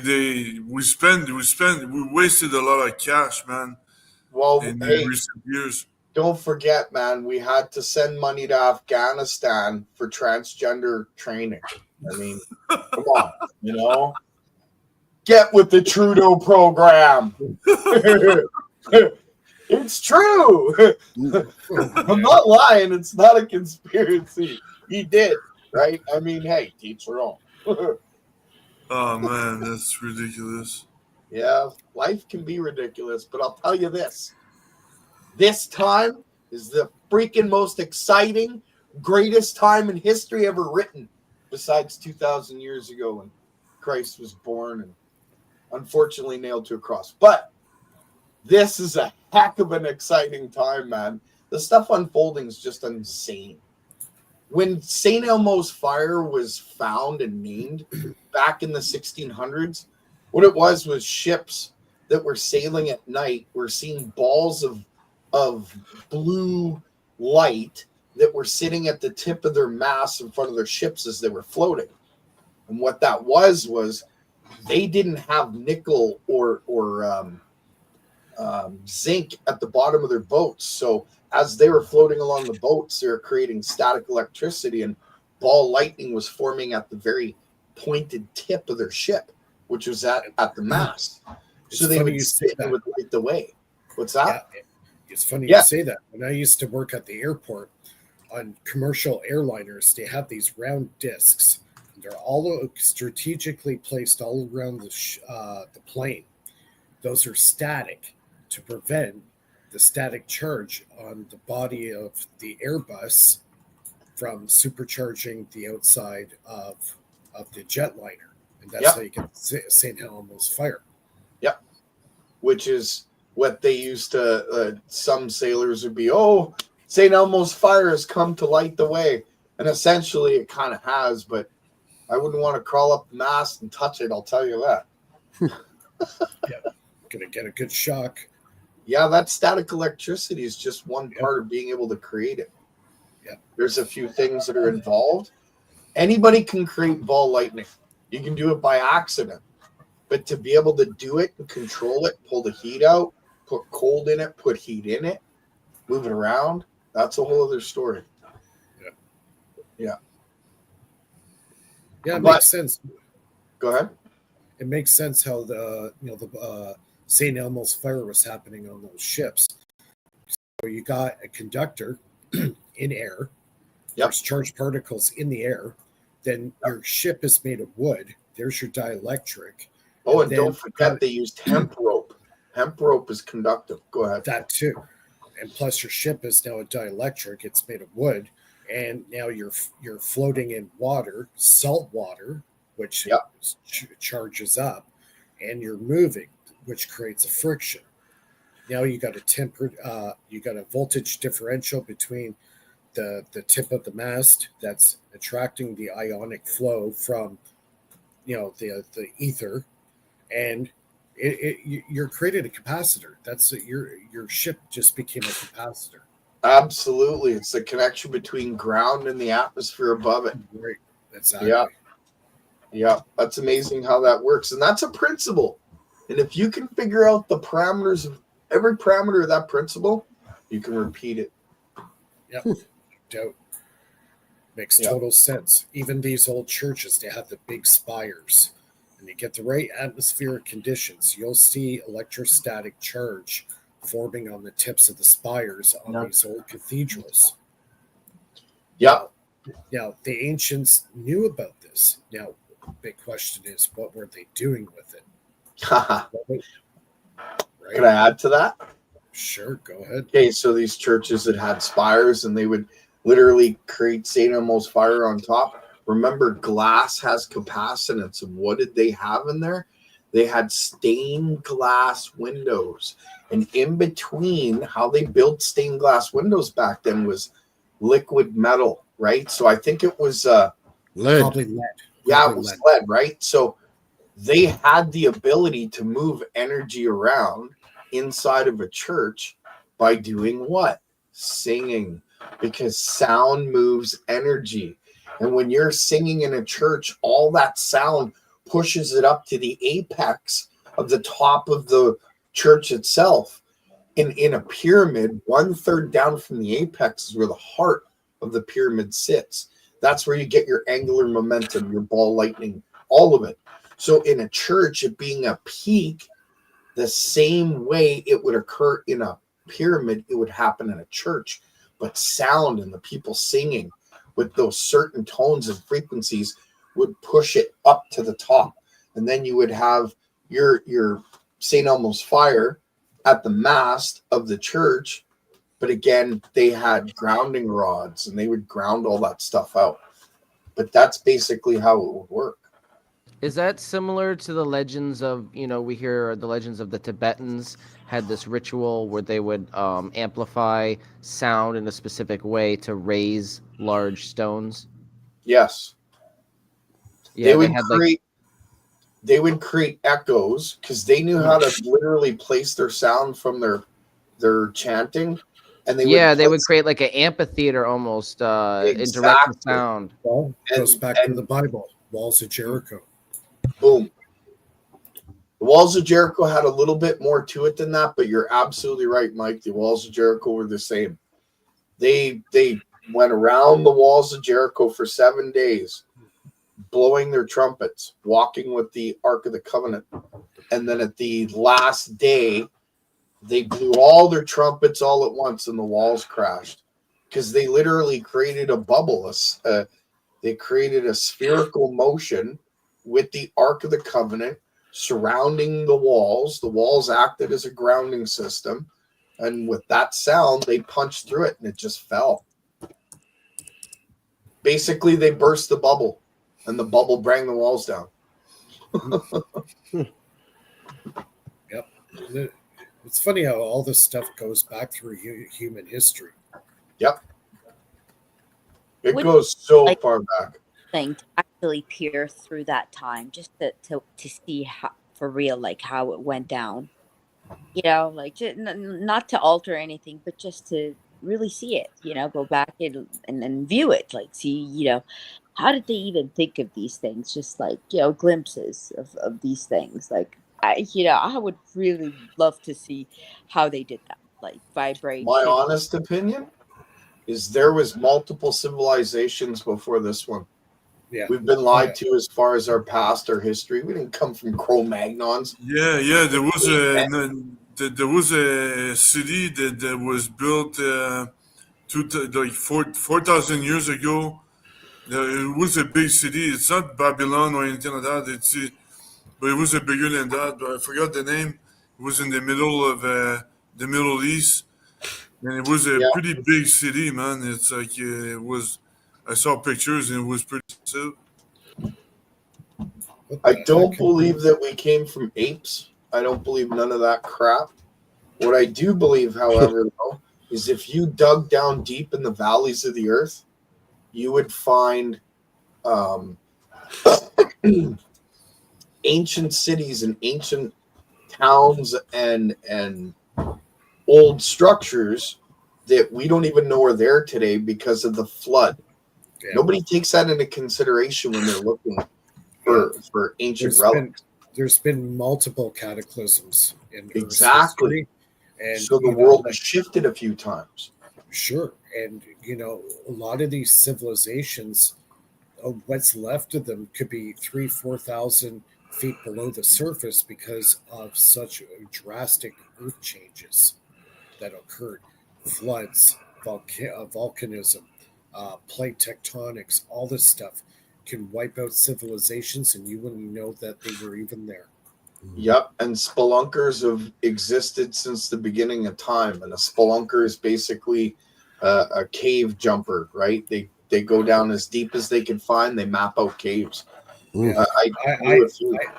As far as I know, there's been 6 major civilizations that have come and gone, and we know almost nothing about them. We do know about Atlantis and that it was highly advanced. I believe that the pyramids were built before Atlantis, but operated in the time of Atlantis. Yeah. And I think that the Egyptians just came upon it. Yeah, and it was already broken at that point. Yeah. I have a feeling. I'm sorry. Go ahead. Yeah, the Egyptians didn't build the pyramids; they inherited them. Mm-hmm. Yeah, and I have a feeling Atlantis was maybe the last of those really, really early civilizations. Yes.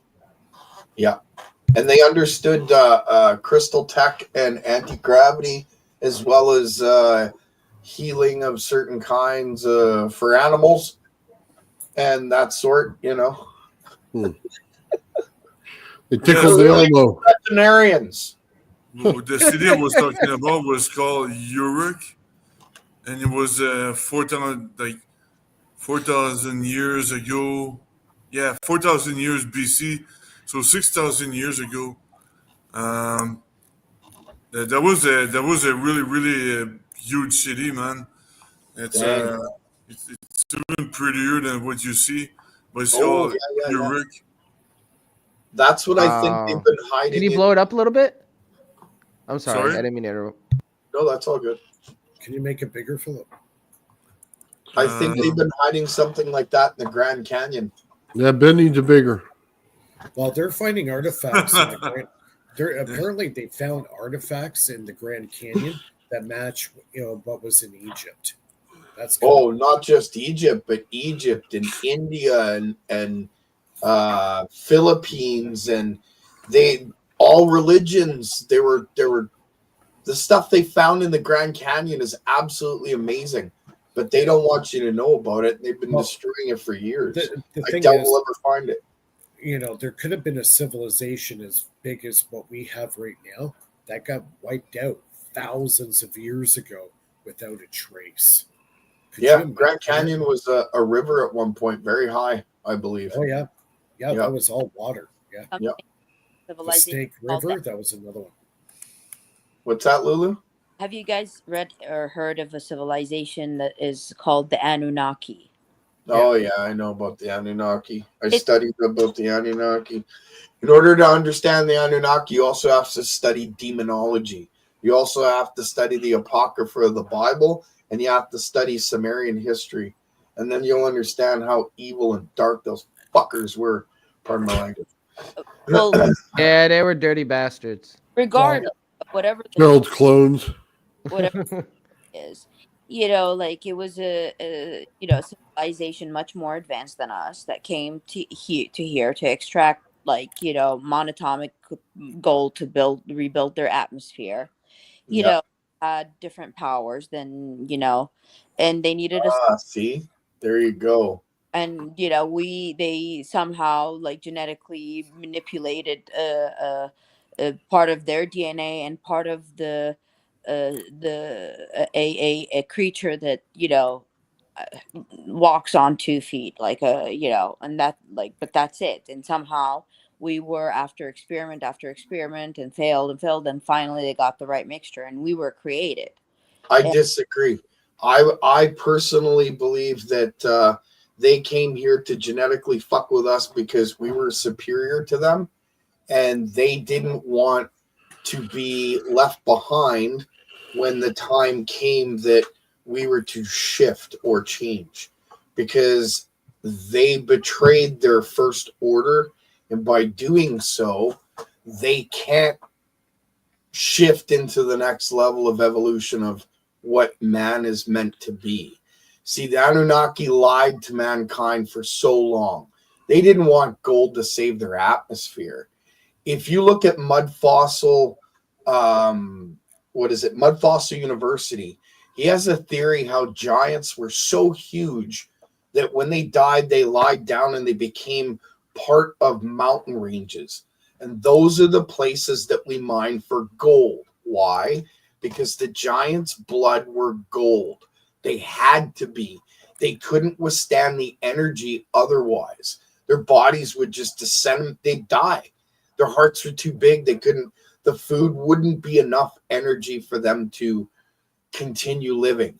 The Anunnaki themselves, according to certain theories on what was in their systems, was pure gold running through their veins.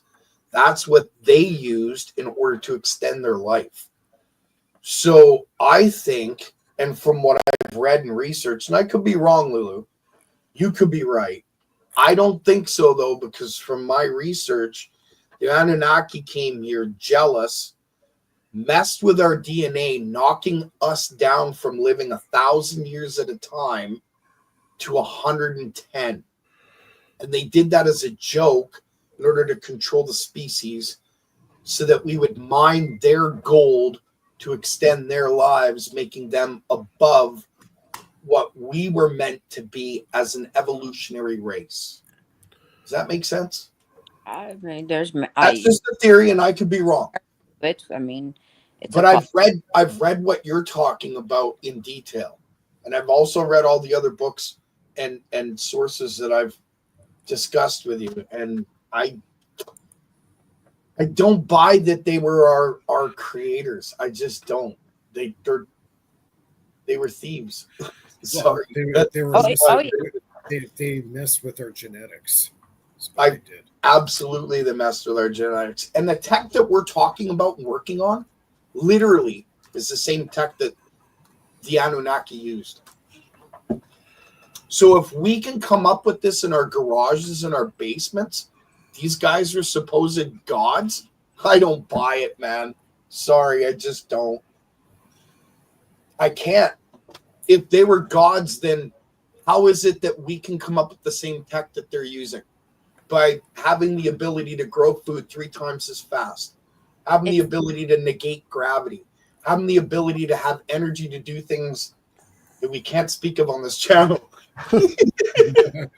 I think understand it's they had their superpowers and their biology. It wasn't something that they invented to do something. Like they could change shape. They could fly into the sky without any, You're right. But so could you. You know? That's the thing. So could you, Lulu. That's the secret. That's the big thing they don't want you to know. Your genetics, they say that man only uses what?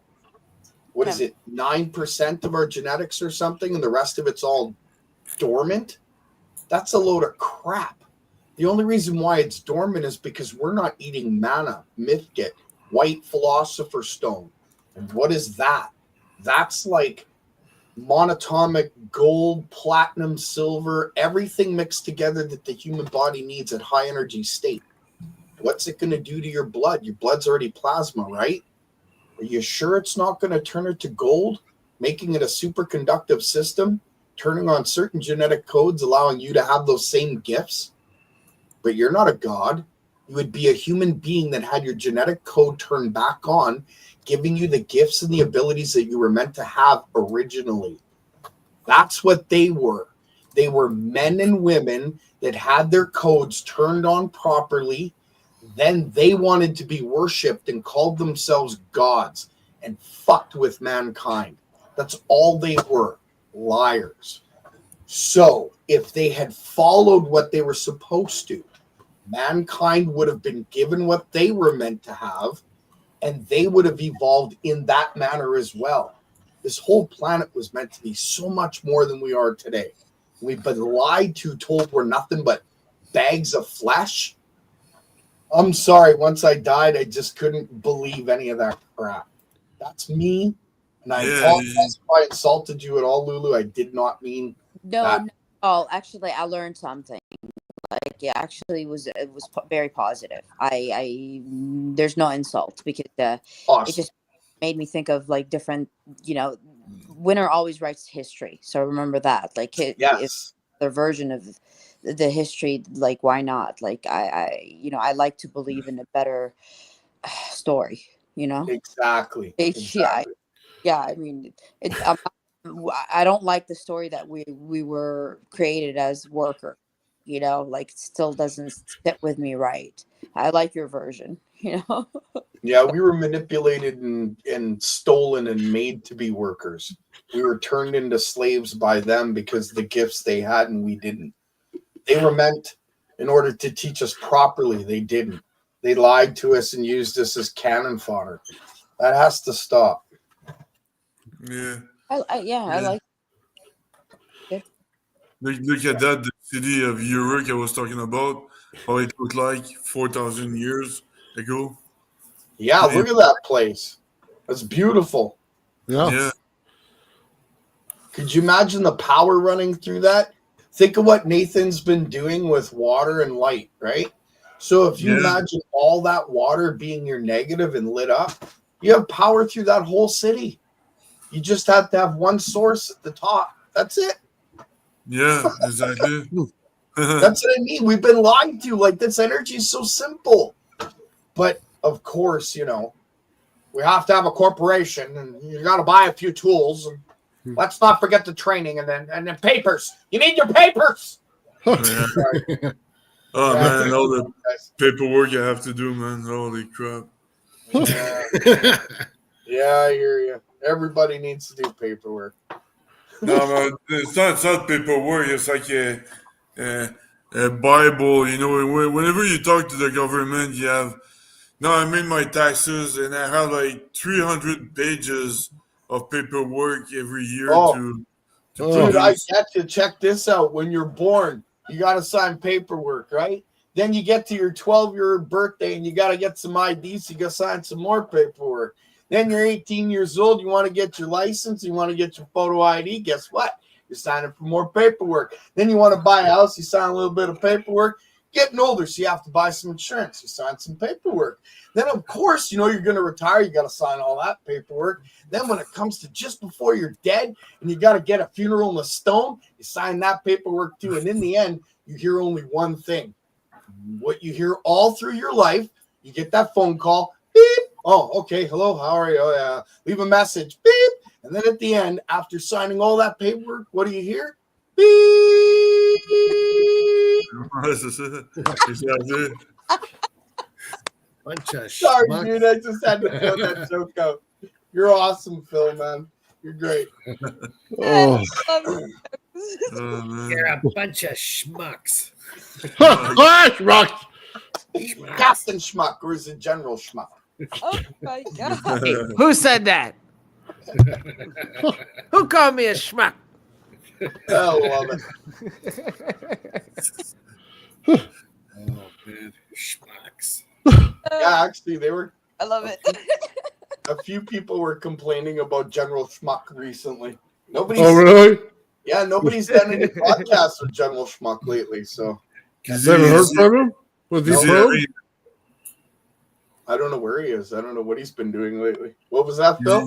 He's not having a tantrum again, or temper No, tantrum? not lately. They haven't had him on, so it's interesting, right?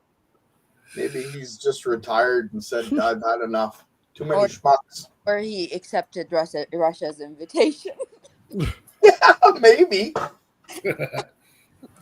Never know. Interview. He goes, yeah, Russia invited me to, come to their like, man, like I heard it at least like on times on 10 different podcasts. Like, go already, Yeah, he's a unique character, that guy, I tell you. General Schmuck. He Admiral speaks Schmuck. Russian. Doesn't he speak Russian? Or something like that, he was saying. in No, one of his- he's Italian. He's what? He's Italian. Is he Italian? Yeah, I believe so. Oh, I got some Italian for him.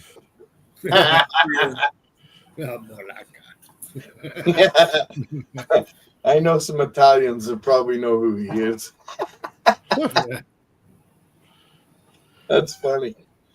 It's really funny. Yeah, it's been awesome, you guys. I've only been on for so long here, but I'm going to have to take off soon. Yeah, we're gonna square up soon. Just again, I'd like to wish everybody a Merry Christmas and Happy New Oh, Year. yeah, if that's you coming. celebrate it. Yeah, it's Yeah. next Wednesday, man. Oh yeah, Happy that's coming. holidays. Happy holidays to everybody else. And yeah, we'll do a show next Friday. I think Friday's a go. Everybody will be all turkeyed and hammed out. Schmucked out. Yeah. Mashed potatoes. When I was Turkey. younger, never mind, I won't say that joke. It's bad. Well, we got plenty of coil candy. There you go. You gonna buy yourself a coil? On the first day. You don't want to know what happens on the 12th day. No, you buy your girlfriend a coil, and then you said, "What? You don't want it, or I'll take it." My girlfriend, I'm buying myself my one front tooth. I don't think my girl wants me to make any more coils. There's so many coils around the apartment. Too many holes. Too many holes. I'm tripping on them. Holes and cones. It's a bad deal. I'm tripping on him. Tripping on my holes, man. Yeah, just remember, everybody, if you do what Tesla did, you'll see what Tesla saw. And all of us here have done what Tesla did on a different degree. We're all seeing it. So I just wanted to bring us back to a little science there instead of holes and cones. Wow. Right? I agree. Spell that backwards. Never mind. My we have a business guy that deals with all our advertising, and I'm like, Bob, I got this question. It's been driving me nuts. And he's like, what's that? Do you know how to spell your name backwards? And he actually had to sit there and think about it. Dude, I laughed so hard. It was great. He's like, what do you mean? Like, and I just started laughing. It was just awesome. Yeah. Yeah, is your name? Does your name contain a subliminal message? Just spell it backwards. I don't know. Mine's Yarig backwards. So My name's a 4-letter word, so there you go. My name is subscribe now. Ikim, your name backwards. Ikim. Ikim. It sounds demonic to me. Nathan almost spells Nathan. Almost. Yeah, almost. Yeah, that's right. Yeah, almost. Yeah. It's And a Lulu's- palindrome. What do you call it? I think it's a palindrome, right? Where it's same backwards. Yeah, exactly. Yeah, Lulu would be Palindrome. I think my last name, Nutbub, Nut backward. Nut. That's just not right. Are we allowed to say that? We might not be allowed to say that. Like, but my legal spells law Ann. So, you know, that's what it spells. Like, my first name spells law Ann. Yeah, it's a word. 2 words. Yeah. There you go.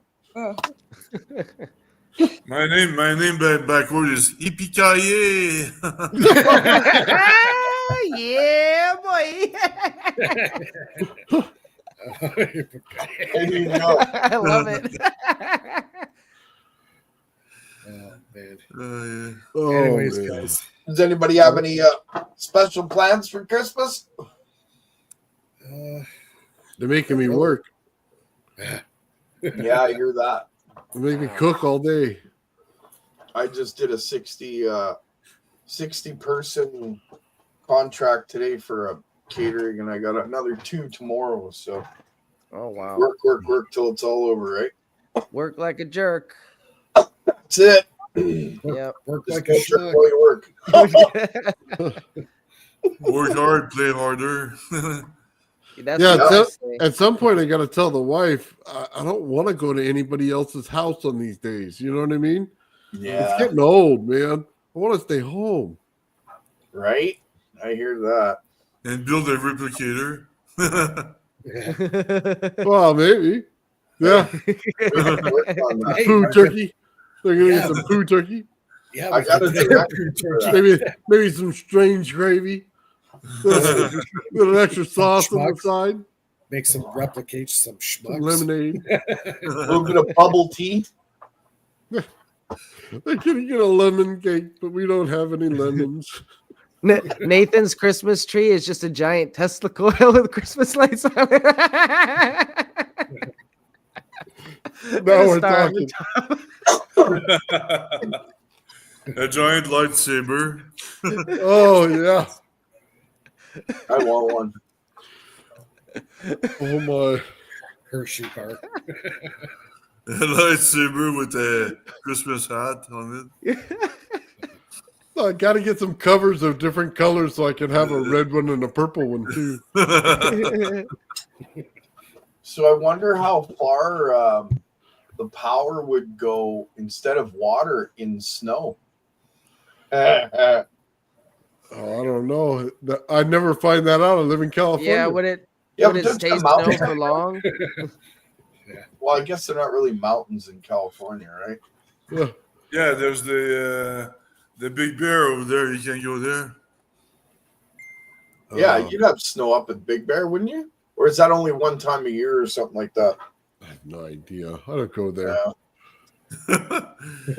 I'll have to try that experiment then. It's right. California's kind of big, you know. It's really far from where I am. I've always wanted to see the redwoods in Cali. That I mean, always, all that you need, always thrilled me. all you need is a wood chipper and a few blocks of ice, and you could make snow. It's not. Yeah. Head on up to Big Bone Dick National Park. That's a real place. I'm not joking. Say that again. It's called Big Bone Dick National Park. Wow. Nice. Must Not have that been you say that, Ben. Not the way you said it. That was such enthusiasm.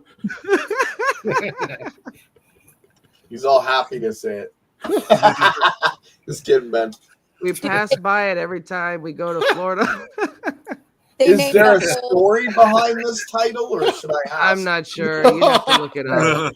You'd have to look it up. I just know it's a real place. Okay, there's your homework. It'll be on the next episode. There you go.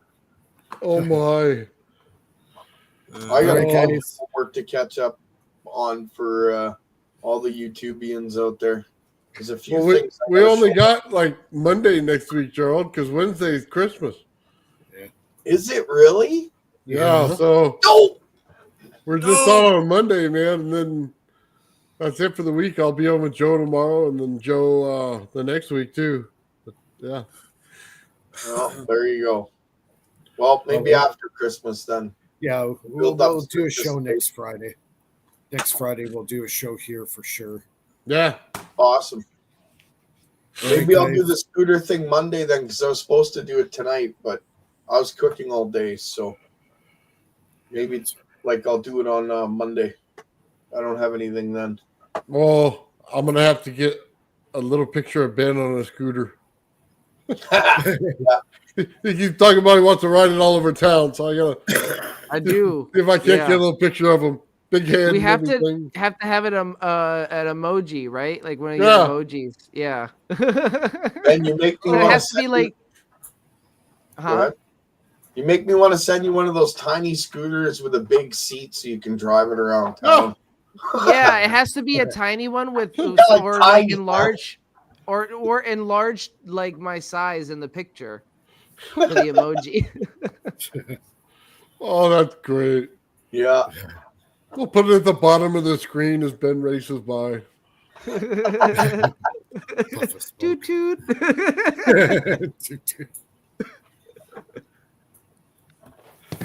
All right, guys, been a great night. I want to thank everybody in the chat, man. You guys are awesome. Yeah, Yeah, chat. thanks, guys. Chat rocks. All right, guys. Have a great Christmas. Happy New Year. We'll see you next week. Yes. See you guys Thank later. you, everybody. Hang on Thank for a you minute guys after, for the Mike. super chats. Yeah, I'll Yes. stay on. If you want to talk to me off stream, I'll be on. Yeah. Okay. Take care. Cheers. Right on.